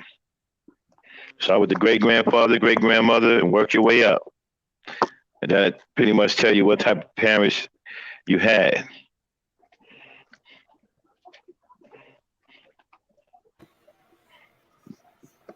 Oh, okay. I don't understand how the origin of mathematics, science, and physics, I don't chemistry, even, medical law, philosophy, dude. What government, makes you think we trade, and don't know that commerce now? is about Wait a ourselves. minute. Hold on a second. What makes you think we don't know that now? Who told you? Who told you we didn't know that? To be honest with you, I could care less about supreme mathematics. What is it doing for the conditions of our people today? That's what I'm asking. Yeah, and who said that we don't know any of that now, bro? We know everything that you just wrote there. The problem is we're not using it. We're not using it. We're not using it to produce anything for ourselves. We know For that matter, mathematics. We know science. We know physics. We know chemistry. We know medicine. We know law. We know philosophy. We know government, trade. We know all of that, dude. We're just not for that matter, math using was it to not one of produce my favorite us. subjects in school anyway. Yeah. Yeah, I only like math. Once it get to calculus, I was like, I'm done with math. Yeah, Yeah. I did not know nothing about no algebra, no geometry. No, I mean, I still don't know it. And then, really, to be honest with you, in today's day and age, I don't think we need it. I mean, I'm not trying to be a space science, a rocket scientist, or do construction, nothing like that. Well, what did you do to acquire that knowledge, Kendall? It's kind of hard not to know that stuff. I'm not saying you got to be an expert in every subject, but it's kind of hard not to pick that stuff up, especially engineering. You know, especially when your pops and them always got you building and fixing stuff all over the place and putting stuff together, taking things apart. You know, it's kind of hard not to pick that stuff up, man. Now, chemistry is a little bit different animal, you know. you got to be focused for some chemistry. Yeah, Yeah, definitely. I've yeah, had friends who took chemistry, and yeah, I'm not talking about just the basic. I'm talking about actually getting past the basics. Yeah, that's a hmm beast. yeah, yeah. You We know, have there's a something woman. I Uh want to huh. say something else too about the conscious community, and this is something that I've experienced myself. But I think a lot of these conscious people are very arrogant. They have this mentality to look down their nose at other black people who are not, as they say, advanced as they are. I noticed that also. It's like they have a certain disdain toward other Who black said people. that? Yeah, but who said that they were advanced because they read a fallen history, a history that is no longer really viable anymore. I Yeah. mean, the history of of the pyramids and stuff like that. That's all good and dandy, but that doesn't do anything for us now. Exactly, that's what I'm saying. And then they have, we have a name for them because when I was with the NBPP, we got a name for people like that. We call them cultural nationalists because Right. I that's mean, exactly when what they are. right when we need when the day comes when some of that stuff can actually help us, I guess we'll refer to one of you guys. But as of right now, that's not helping us to do anything. And what kills me is they keep talking about we build the pyramids. We didn't do anything. Our ancestors did that. Hmm. Right. Yeah, we didn't do anything. So all this knowledge from 10,000 years ago, and it sounds cool and all. It's nice to know, but it doesn't really do anything for us. We don't. Hmm. It doesn't move the needle. It doesn't get us out of the situation that we're in. Yeah, how is that going to help a struggling mother living in South Central LA that's trying to feed 4 or 5 kids because the man that she slept with is out of the house? How is that going to help her? How is Right, that and we going to help still a brother that's getting out of jail, that's trying to do right, that's trying to get his life back on track and struggling? How is that right, going to help him? and we're still stuck in some kind of identity crisis simply because many black people refuse to accept their true identity. Right, you got black people running around here calling themselves Indians, Native Yeah, Indians, the Chief Aboriginals. Holiday, and Yeah. yeah, Chief Holiday, Hmm. and them talking about their Native Indians, the Aboriginals. You got these Hmm. guys within the conscious community calling themselves Moors, and everybody wants to be anything other than what they really are. Then you got the flat Earth community. Who cares if the Earth is round or Man, flat? I really don't. don't even get me started on that retarded nonsense, man. But the fact that that's occupying the minds of black people is just disturbing. It's really Yeah, disturbing. It goes to exactly. show you just how far we've fallen backwards. Hmm. If that's occupying your mind as a black person, you're in a lot of trouble. And then we're also, there's too many of us that's big on labels. These are all labels and titles. In the meantime, white people are actually, right now as we speak, they're on compounds with militias practicing how to fire guns and teaching their little children how to fire guns. Since you say that children shouldn't play with guns, well, they're teaching their children how to handle guns. Matter of fact, some of these little white kids could outshoot the most the most veteran police officers probably. Yeah. So that's what they teach their children. What do we teach our children? We teach our children the words to Cardi B's WAP, or teach them how to get the bag and all that. Teach them shit Yeah, like that's that. all. If they're teaching it all. Yeah, I mean, yeah, that's all a part of white supremacy too. The music is absolutely demonic. mhm. And I was telling black mothers the other day, you need to get that music out of your household, get it off your computer. You need to ban your kids from listening to it. It's filled with nothing but demonic energy. Hip hop and R&B, it's over. It's been filled with nothing but demonic energy. Hmm. And Okay. here was a funny. It's funny, but it was sad at the same time. We were talking to a lady on a panel, and she said her children listen to the Go Baby song, and we had to tell her. I said, you no, she was. They were dancing to the song to that song. We had to tell her, It's called you Old do Baby. know the What? explicit version of that one, right? You do know what that meant, right? She's like, no. I'm like, go listen to the explicit version.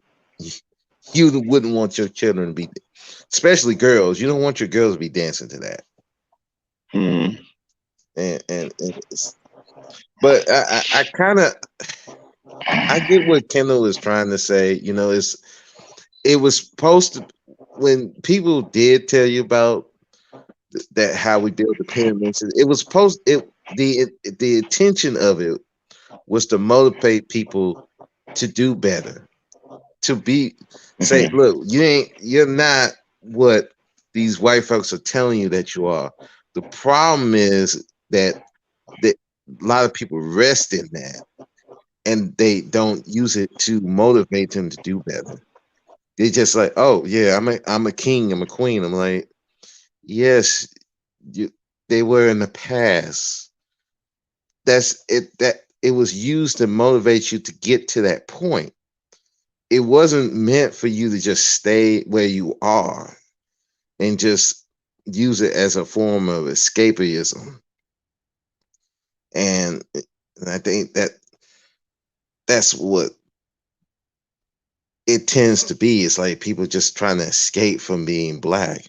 Oh, I'm Indian. I'm this. I'm that. I'm like, okay, okay. It's great to know that where your ancestry come from. That's great, but you're not them though. You still black, and people are going to see you as such. So I guarantee you, if you get the right cop, pull him over. He is not going to see you as Aboriginal. He's going to see you as black.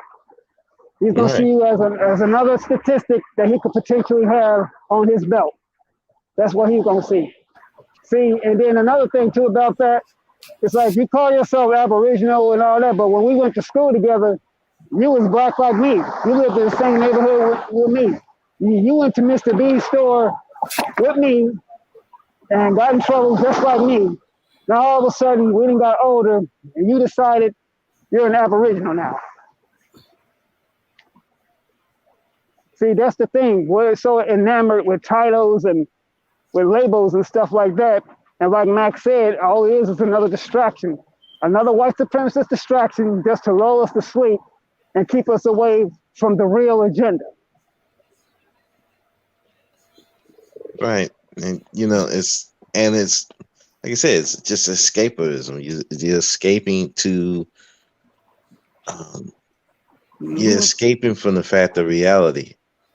Yeah. It's like, what does that do for you Monday morning? Okay, does that change if you're struggling at your job? Does it Yep. change that you're struggling to get a job? Does it change that you're struggling with your children? I mean, Mm-hmm. does any of that is it practical? I mean, You know it's what, bro? Speak. I'm glad you said that. I'm glad you said that, bro. Speak. Cause check this out. Watch this. You know, it's like they call themselves all these labels, right? They say I'm so and so, I'm in raw, this, that. Okay, but when you go apply for that job, they don't see you still as a two-time felon. That's on probation. That's how they gonna see you. So all that mhm, other stuff don't mean nothing nope, because you still gotta go to them to get some kind of help. So what does that tell you? You see what I'm yeah, saying? I that's mean, it. and like when I come on these panels and stuff, when I come on this platform in this space, one thing I do, and this is something I'm known for, yeah, I call black women queens or black men kings.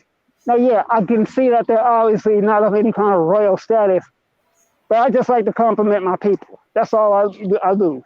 I love to encourage black women because black women get called other kinds of names other than kings and queens. They get called some other names that's far less appropriate. And you know what I'm saying? Right. So if I want to call a black woman a queen, it's because I feel like calling a black woman a queen. Then that's it. Yeah, and I I put it this I don't, only because I've seen people take that and take it the wrong way, and they use it, like I said, they use it to just stay stagnant in where they are, and they don't use it to improve. It's like, okay, look, you're a queen, so you don't need to be acting. You don't need to be acting like anything other than. Well, I don't want to use the terms here, but you don't. Yeah, you're a king, but that means that you're not supposed to act like a peasant. You don't have to act like a court jester. You're a king, so you need to do the things that a king needs to do. But people take those terms and they just rest where they are, and they don't improve, and then that's when this escapism come into play, and it's like, dude, you got to live with reality. If it's not practical, it's not it's fun to know. I'm not saying knowing your history, because knowing your history is a good thing. I'm not going to say it's not. But if it's not practical, that's something that you can use to better yourself and your people. If you choose to want to do that, then it's pointless. Mhm. Yeah, and the also part of the problem is they're teaching others, but instead of teaching them to build them up, or find a way to use it, they teaching others to be stagnant like them, and so now it's not just one, it's two, and it's three, and the next thing you know, there's a whole group that's just stagnant. They're not doing anything with it. They're not. They're not somehow using it to move forward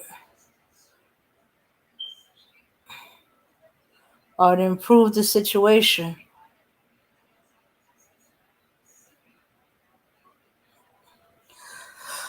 Okay. Yeah, that's what it is. That's exactly what it is. It's like the it's just like Christianity. You know, even in the Bible, it tells you, God will help you, but you got to do the work. But people use that to stay stagnant and just wait on Jesus, that kind of stuff. It's just another form of escapism. You're trying to not do the work that you need to do to better yourself. It's just I'm I'm just like, man. That's why I shy away from it. And at the end of the day, you gotta do to be, especially as a guy, you gotta do what you need to do to be self sufficient above all things. And then, if you want to help the community, then you can go from there. Now you can learn what you need to do to help your community. If you want to be a family man, once you're self sufficient, now that you can learn what you need to do to be a family man, to be a husband, father, all these things. But it you can't do that if you're trying to escape. You're trying to run from reality, and using all that knowledge to run. And you know,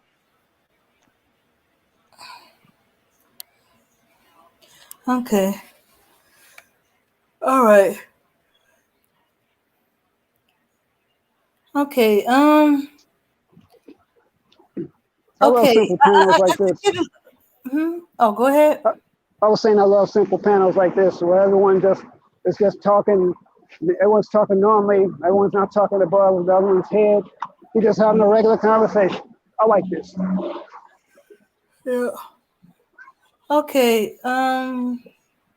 Self knowledge that's proven to be right and exact. And I. Okay. All right. I know that I. Okay. I know all my life that I'm a Frank. I'm a Frank because of my mother. I know my father's name, but I don't know his people. So there's a mixing section, but it doesn't make me less myself. It just means the self that I am. Don't know her father's side or her father's people. As far as I'm concerned, is a name and a place where he's from. Okay, but still, I'm a Frank. My mother's a Frank. My grandfather's a Frank. My great grandfather's a Frank.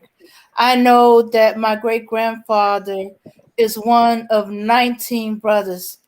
That anybody that has the Frank last name and is black and origins of a particular area of Louisiana, or at least three, they are related to me.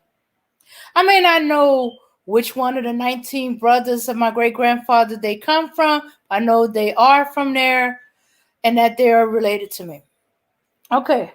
I know as the Franks have a reputation we back our family. We may fight and fuss among each other, curse each other out, beat each other to a bloody pulp. But if you mess with one of us, you're messing with all of us. We have each other back. You know, yeah, we may, now, so some ways it's bad because even when you're wrong, we'll back you up to the others, to the outside world. But me, when it's just me and you, oh, I'm gonna tell you about yourself and tell you what you need to do and how to do it and when to do it. I'm kind of bossy. I find myself bossing my elders sometimes. I gotta correct that. Sometimes they tolerate it. Sometimes they put me in my place, but they know that it's coming from a good place. But okay. I'm respected by my community. Even the derelicts don't come at me the wrong way. Uh, the little thuggy ones, the drug dealers, the the the homeless, the bums, the drug addicts, they all treat me respectfully because of who I am and who my family is. And I respect them as I respect them. I'm just as manly with them as they are with me. You know, even when I think some of the things they do is wrong, I still call them gentlemen. Hey, hello, gentlemen. If I don't know their names, it's hello, gentlemen. How y'all doing? Stuff like that. hmm I can go down my community in the Hey, middle of Dame. the night, the darkest night, without fear. Let me cut you off a minute. My phone's about to go out, so I'm gonna probably be shut off any Okay. minute now. So I'll try to get back on if y'all still on. But yeah. All right. Now I'm gonna wrap it up in a little while. hmm Yeah, yeah, and it even extends to some of the nearer towns. I do walk wary in some towns, but I know that I'm a Frank. The first thing you hear about me is, well, outside of here, people know me by my whole name. hmm Because I will, and I do not understand people who don't say the name. So when I'm dealing with kids, with their name, I don't like my name. Are you crazy? There's nothing wrong with your name. A lovely name. Your parents thought very long for your name, or your mother, or are you named after this relative? Look into it. Be proud of your name. Be proud of who you are. But but that's the self that I know. And I tend to take that self everywhere I go. So Even when I'm in an environment that's outside of mine, I don't deviate too much. When I was in Texas, I was still the nice, polite person, no matter what they were they derelict bums, drug dealers. I would still be, hello, gentlemen, and I go about my way. And because of that attitude, that confidence, or because of the expectation I have, people will tend to treat me the same way. Okay, there'll be a little occasionally a little mishap. One of them trying to call me shorty, and I'd be like, I'm not your woman. Please don't call me that. My name is Frank. Okay, Shepherds of Nash. No, I don't really know no Shepherds of Nash. Emmanuel Briggs. But I'm from southern Louisiana. I guess you could say I'm kind of on the southeast side. Since Louisiana look like a boot, I'm a little closer to the ankle. Closest thing I'm going to tell you is that I'm from St. Landry Parish. As the closest I'm going to tell you where in Louisiana I live. Parish. All right. Yeah, Dame don't need no stalkers. You got some weird folks on YouTube, man. Yeah. But can I respond to something that Kendall had put in the chat right quick? I hear what you're saying, Kendall, but that's still outside of yourself. That's not something that that was taught within your family. That's somebody else. That's somebody else's knowledge that you're getting from them. So it's still outside. So I mean, we have never seen her touch tastes for anything greater than ourselves. Okay. I mean that's Okay. I'm a little leery about the tasting of myself, but hey, I've licked my fingers enough. okay. Well, let's not get it weird up in here. Yeah. Okay. Well, yeah. Some people they could take the information. They can find some of it be curiosity. Some people, I want to know what Dame look like. Why is Dame hiding herself? Cause none of your business. And sometimes I tell stories about people I know, and if they know who I am, they're gonna figure out who I'm talking about. Yeah, I don't know who I'm talking about. Yeah, well, we got some people. They have nosiness, detective skills, not to mention years of dealing with very nosy elders in our communities. Learning how to try to sidestep their nosiness. You start to pick up what to look for when trying to avoid stuff. Yeah, and then there's some people they don't want you telling their business, even if it is to a stranger, or you can accidentally stir up something that was forgotten. I have to be very careful of that.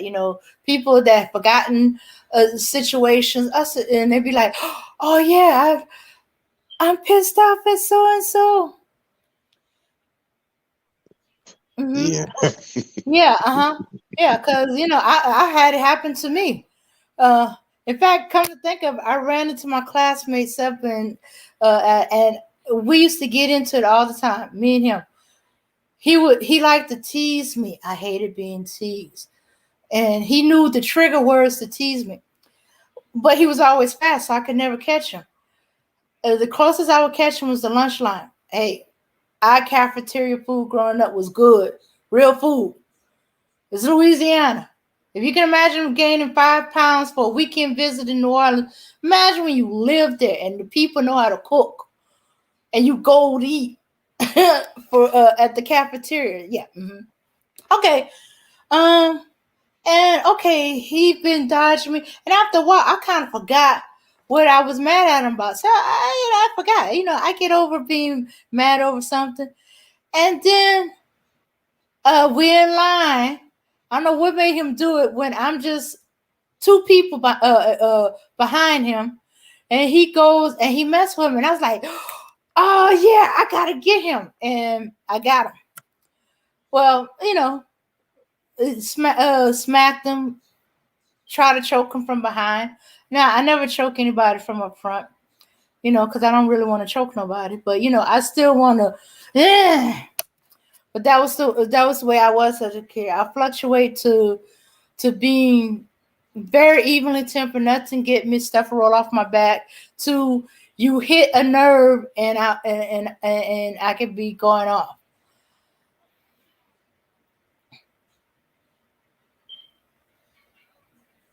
Okay. I wonder who the yelling guy he is talking about. Yeah, I don't know. Maybe he talking about somebody. Maybe he can elaborate. He's still in the chat. I think maybe he's talking about. Okay, Uh, Mur. That's as far as I'm going. I'm not going to even try to butcher that name. Because, yeah, I will butcher up some names. I have kids correcting me all the time. let's I, see. I don't Look mind them here. correcting about their name, so. But anyway, we're gonna wrap this up. Yeah. So conscious of self could could be the community you grew up with, the way you grew up, who you grew up with, who raised you, who didn't raise you. As I said, my father didn't raise me. He's just a name, and I have the general location of where he's from. That's it. Seen him two time when I was real little. Lost all communications with him when I was 7. Oh yeah, yeah, bro. Speak. They're asking about your podcast. Yes, I do. Um, I really just started getting real serious about it. So I do have one. Uh, I have a YouTube version. When I get on the live stream y'all, and then I have one on Anchor. Um, and that one is it's just more dedicated to the audio version.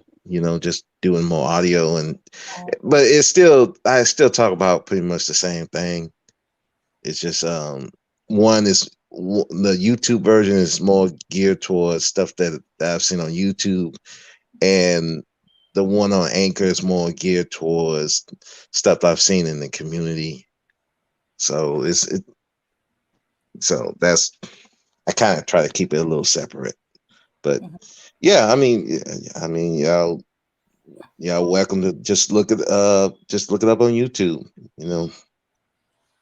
Okay. So All right, but bro. Speak. Yeah, we're gonna look it up, especially since you was telling us about the young man that you was talking about who committed suicide. That's yeah, hard, because yes, you're right. It seemed to be increasing. It used to be a rare thing, or extreme thing. Now it's becoming almost regular. Are yeah, they doing? it's Are they starting to do the murder suicide thing? It's like, whoa! When did that start becoming part of IMO?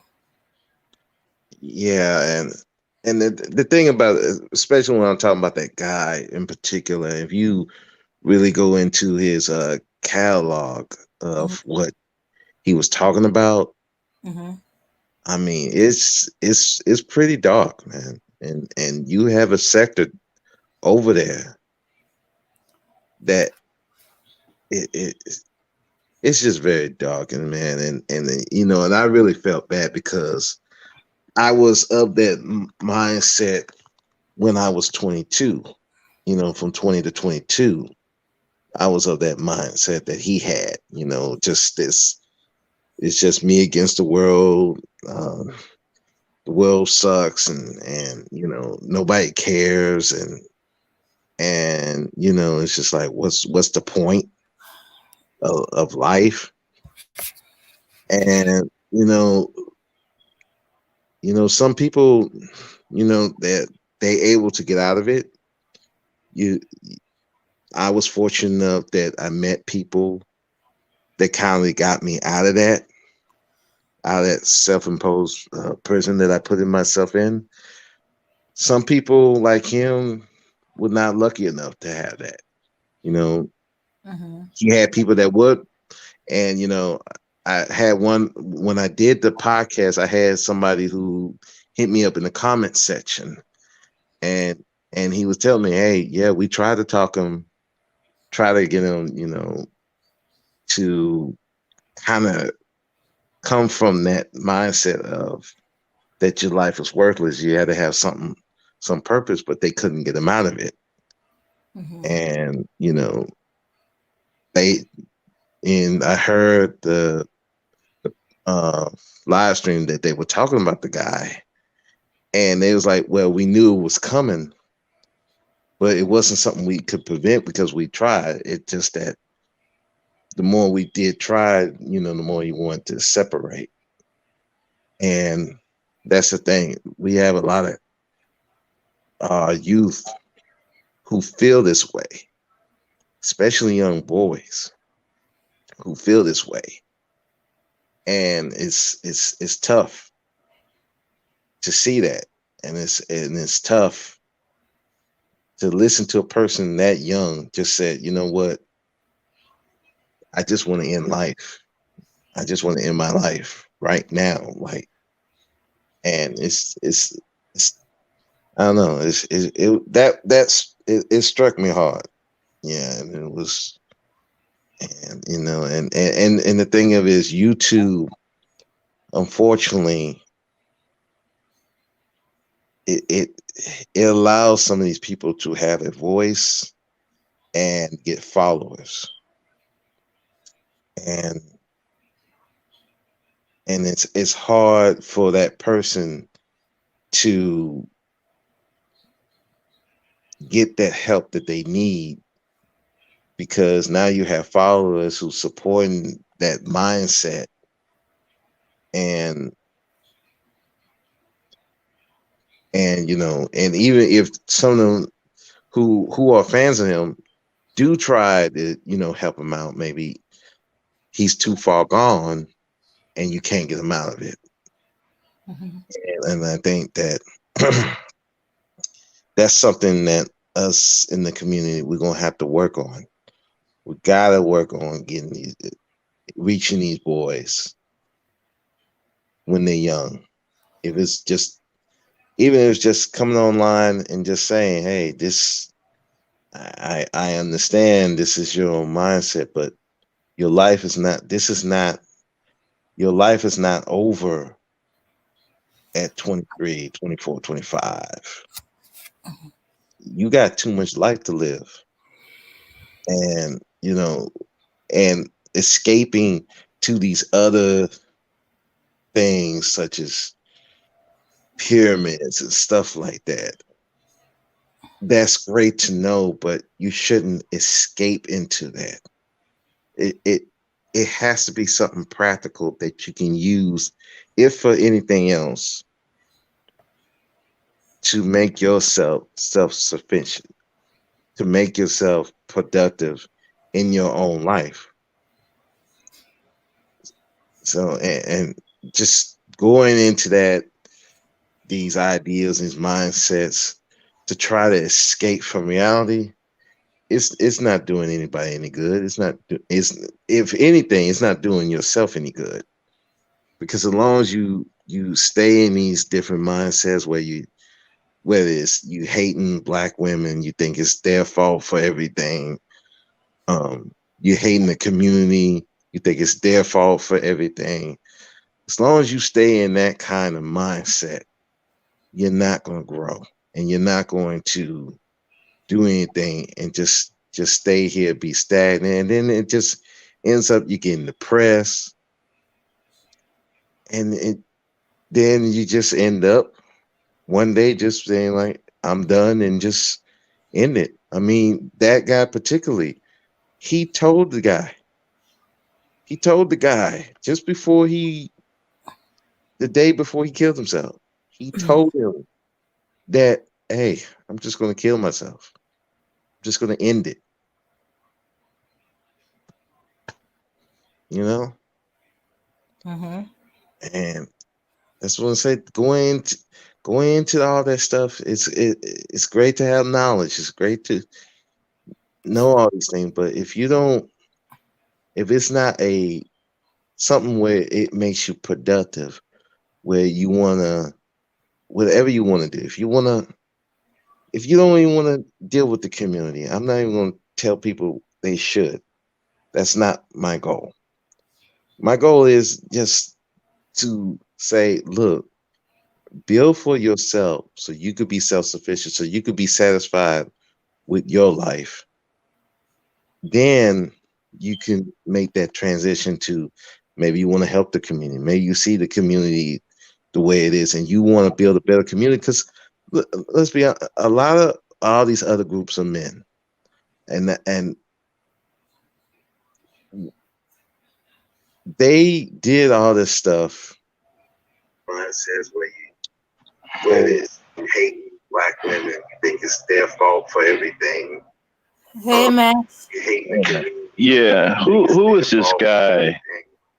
As long as you're in that kind of Monsieur Laterre? Latre? Who is that? Don't know. He just came on. Never said anything else. And who is he talking about? That's what I was trying to figure out. I was asking who he was talking about. One day just saying like, I'm done, and just. So this is the type of stuff I don't like. You know, you don't come in here hurling names and insulting people. I don't care who's in here. All right, we want a very mature podcast here. If you're going to come in here and say something with some maturity, and don't come in here with derogatory statements and demeaning statements, calling people out their name and telling people that they're childish, people you don't even know. I don't appreciate that. Something where it makes you productive. Who is this guy? Whatever you want. Anyone know who he is? If you don't even want to deal with the community, Bro, speak. Do you know this guy? They should. That's not. Yeah, I do know who he is. My goal is just. Is he an SYSBM? No. No, he's not a troll. I can tell you in the private chat. I'll tell you. Yeah. What does he mean by that? I don't appreciate people coming in here and saying immature things about people that you don't know. Again, we want a very mature podcast here. We don't have a problem with people who have difference of opinion.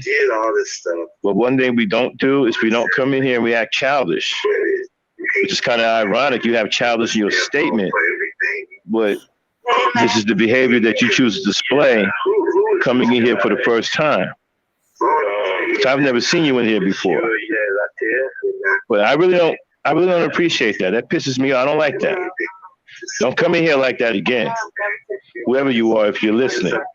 Who is he talking about? Now, if you do that on other podcasts and they allow you to do that, that's their podcast. But we don't do that here. This is the type of stuff I don't like. You have an issue with someone here, you have a difference of opinion, you're welcome to it. But what we're not going to do is we're not going to do childish things like call names and make derogatory statements. You're going to come in here and say something with some maturity, and don't come in here. Now you get that one for free. The next is going to cost. And all of your mods who's listening, if he makes any other outlandish statements like that, get him out of here. I don't appreciate that, because that's negative energy. We're trying to do something positive here. It's not always easy. You know, sometimes we don't agree, sometimes we butt heads. But we're all still trying. We're all still trying to talk. We're also trying to find that middle ground to where we can progress. You know, I think we all are looking at the bigger picture. We just have different ways that we're trying to get to that, bigger picture. And it's going to take a lot of conversation. It's going to take some looking at things, possibly looking at ourselves. Sometimes we'll agree, sometimes we won't agree, but we're building. We're trying to work things out. Don't come in here messing that up with negative energy. But one thing we don't do is we don't come in here and we act childish. It's kind of ironic. That's Mr. Research. Get him, block him. He's not allowed in here anymore. Get him out of here. Find his name and ban him from this room. But I really don't appreciate that. That pisses me off. I don't like that. I don't appreciate that. I don't like that again. Whoever you are, if you're listening. What is he talking about? Now, if you do that on other podcasts and they allow you to do that, that's their podcast. But we don't do that here. This is the type of stuff I don't like. I don't appreciate that, man, because we're trying to build something here. We're trying to work together. We're all about our people. We have different ways that we're looking at it, and we're trying to work it out together. We're trying to find something common that we can agree on and that we can move forward, but we're talking. That one for free. Okay, and we don't have a problem with difference of opinion, but shit like that is a detriment to what we're trying to do. And I don't want that kind of energy in here. That leads to demonic energy. I don't want that shit in here. Make sure you ban him out of here. I don't want him in here anymore. Get him out of here. We don't need that in here. But we're all still I'm sick of that. We're also trying to find that middle ground to where we can progress. And you know what? The sad part about it is he's black. Looking at the bigger picture. And you come amongst black people who are trying to find common ground and work together and get over their disagreements and try to find some positive thing to do to help each other. And you come in here with that. That's no different than being a white supremacist. We're trying to work things out. Don't come in here messing that up with negative energy. All right, damn, I'm out of here. Okay. All right, Max. All right. Yeah. I'm like, yeah, I didn't even know. I still was trying to figure out who was he talking about. I don't know if he was talking about somebody in here or I just didn't. Okay. Did I miss this thing while I walked away a few times? Was anybody yelling? Oh, wait a minute. The only person I remember yelling was me. And that was earlier. No, but he said a yelling guy. So I was trying to figure. Well, a lot of people, maybe a lot of people think Dame is short for Damien for some reason, but I figured that's because they don't know about that old slang that Dame means woman. Yeah, Dame, madam, or something like that. No. That's what I was trying to figure out. Who was he talking about? Maybe it was somebody, maybe from earlier before I got here. I'm trying to figure. I don't know. That was me yelling. He was saying you. He was talking about you. Well, hey, I don't know. Sometimes I've been told that my voice sometimes sound like a dude. Oh, that's wishful thinking on their part. I don't know. Okay. But he said yelling man. I don't know how long he been in there. He been in the cloud.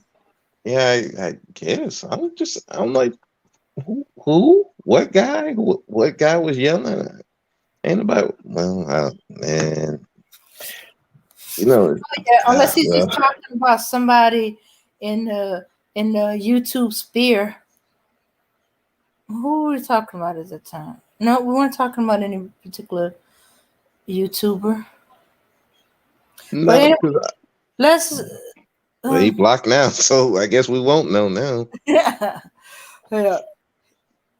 Okay. Oh yeah. Bro, speak. About to wrap it up. Okay, everybody. All right, everybody. Listen, that's it. All right, y'all. Appreciate it coming to. Then cue the music up. Want to thank my guests, bro. Speak. Aaron Collins for coming up, hanging out with us here at Gangsta Talk. We'll probably see you guys later on in the week. All right. Appreciate y'all coming out. And to everybody, I want to say peace, power, and unity. Dame, get us out of here. Peace, power, unity, guys. Yeah, son. There's mad kids out there getting cream for the 9-5, bro. Yeah, and I've been doing this for a long time. You know, shoot the game going for mine. Alright. And this is the year when mad caps get peeled. So I'ma spark this lie and kick the real. Bang them out.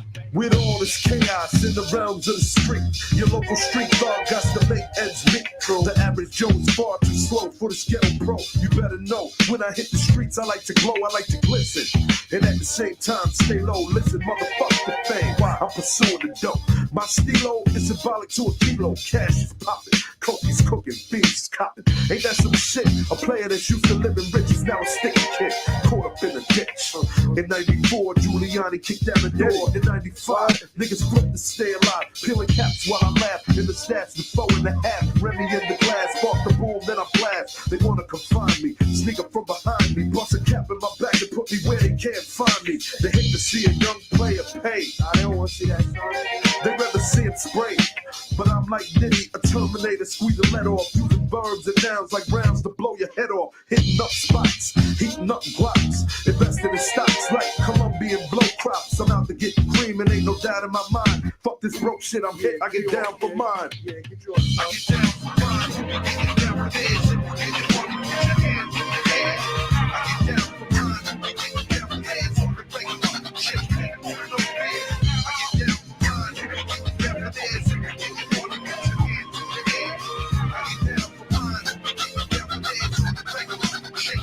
I hear you wanna be a player. I ain't someplace you bet. Let's play a game of real nigga roulette. Witness a DOA as I spray the melee. Contact and punctuation is compared to AK. You in a daze, overdose for pure funk. I'm fucking off like Tommy Gibb. The karma's a booty smoke. Decapitated rappers in my trunk. I'm sick, pumping skunk, bouncing with my click, popping mega jump. I'm getting back while these clowns be zigzagging. What's this talk about flipping keys? Come on, you're nickel bagging. I'm blasting off wings and making doubters believe it. You see, I was packing heaters when jokers was banging cheerleaders. Ain't nothing changed, it's still the same in the rap game. I'm known for banging rookies out the frame. Y'all done forgot who was the pimp from the start. Sipping vintage wine, eating a la carte. I'm phenomenal from the abdominal. Far from comical lyrics and sticking the brains like barnacles. Never sweet. I'm bringing the drama to the streets with techniques and rolling in fleets. Ain't nothing sweet about the streets, so I'm poetically ill. I'm pure like cook up and lyrics shine like fish scale. I got the banger at your throat and you ain't showing no signs. K-Dep, let them know I get down for mine. I get down for mine.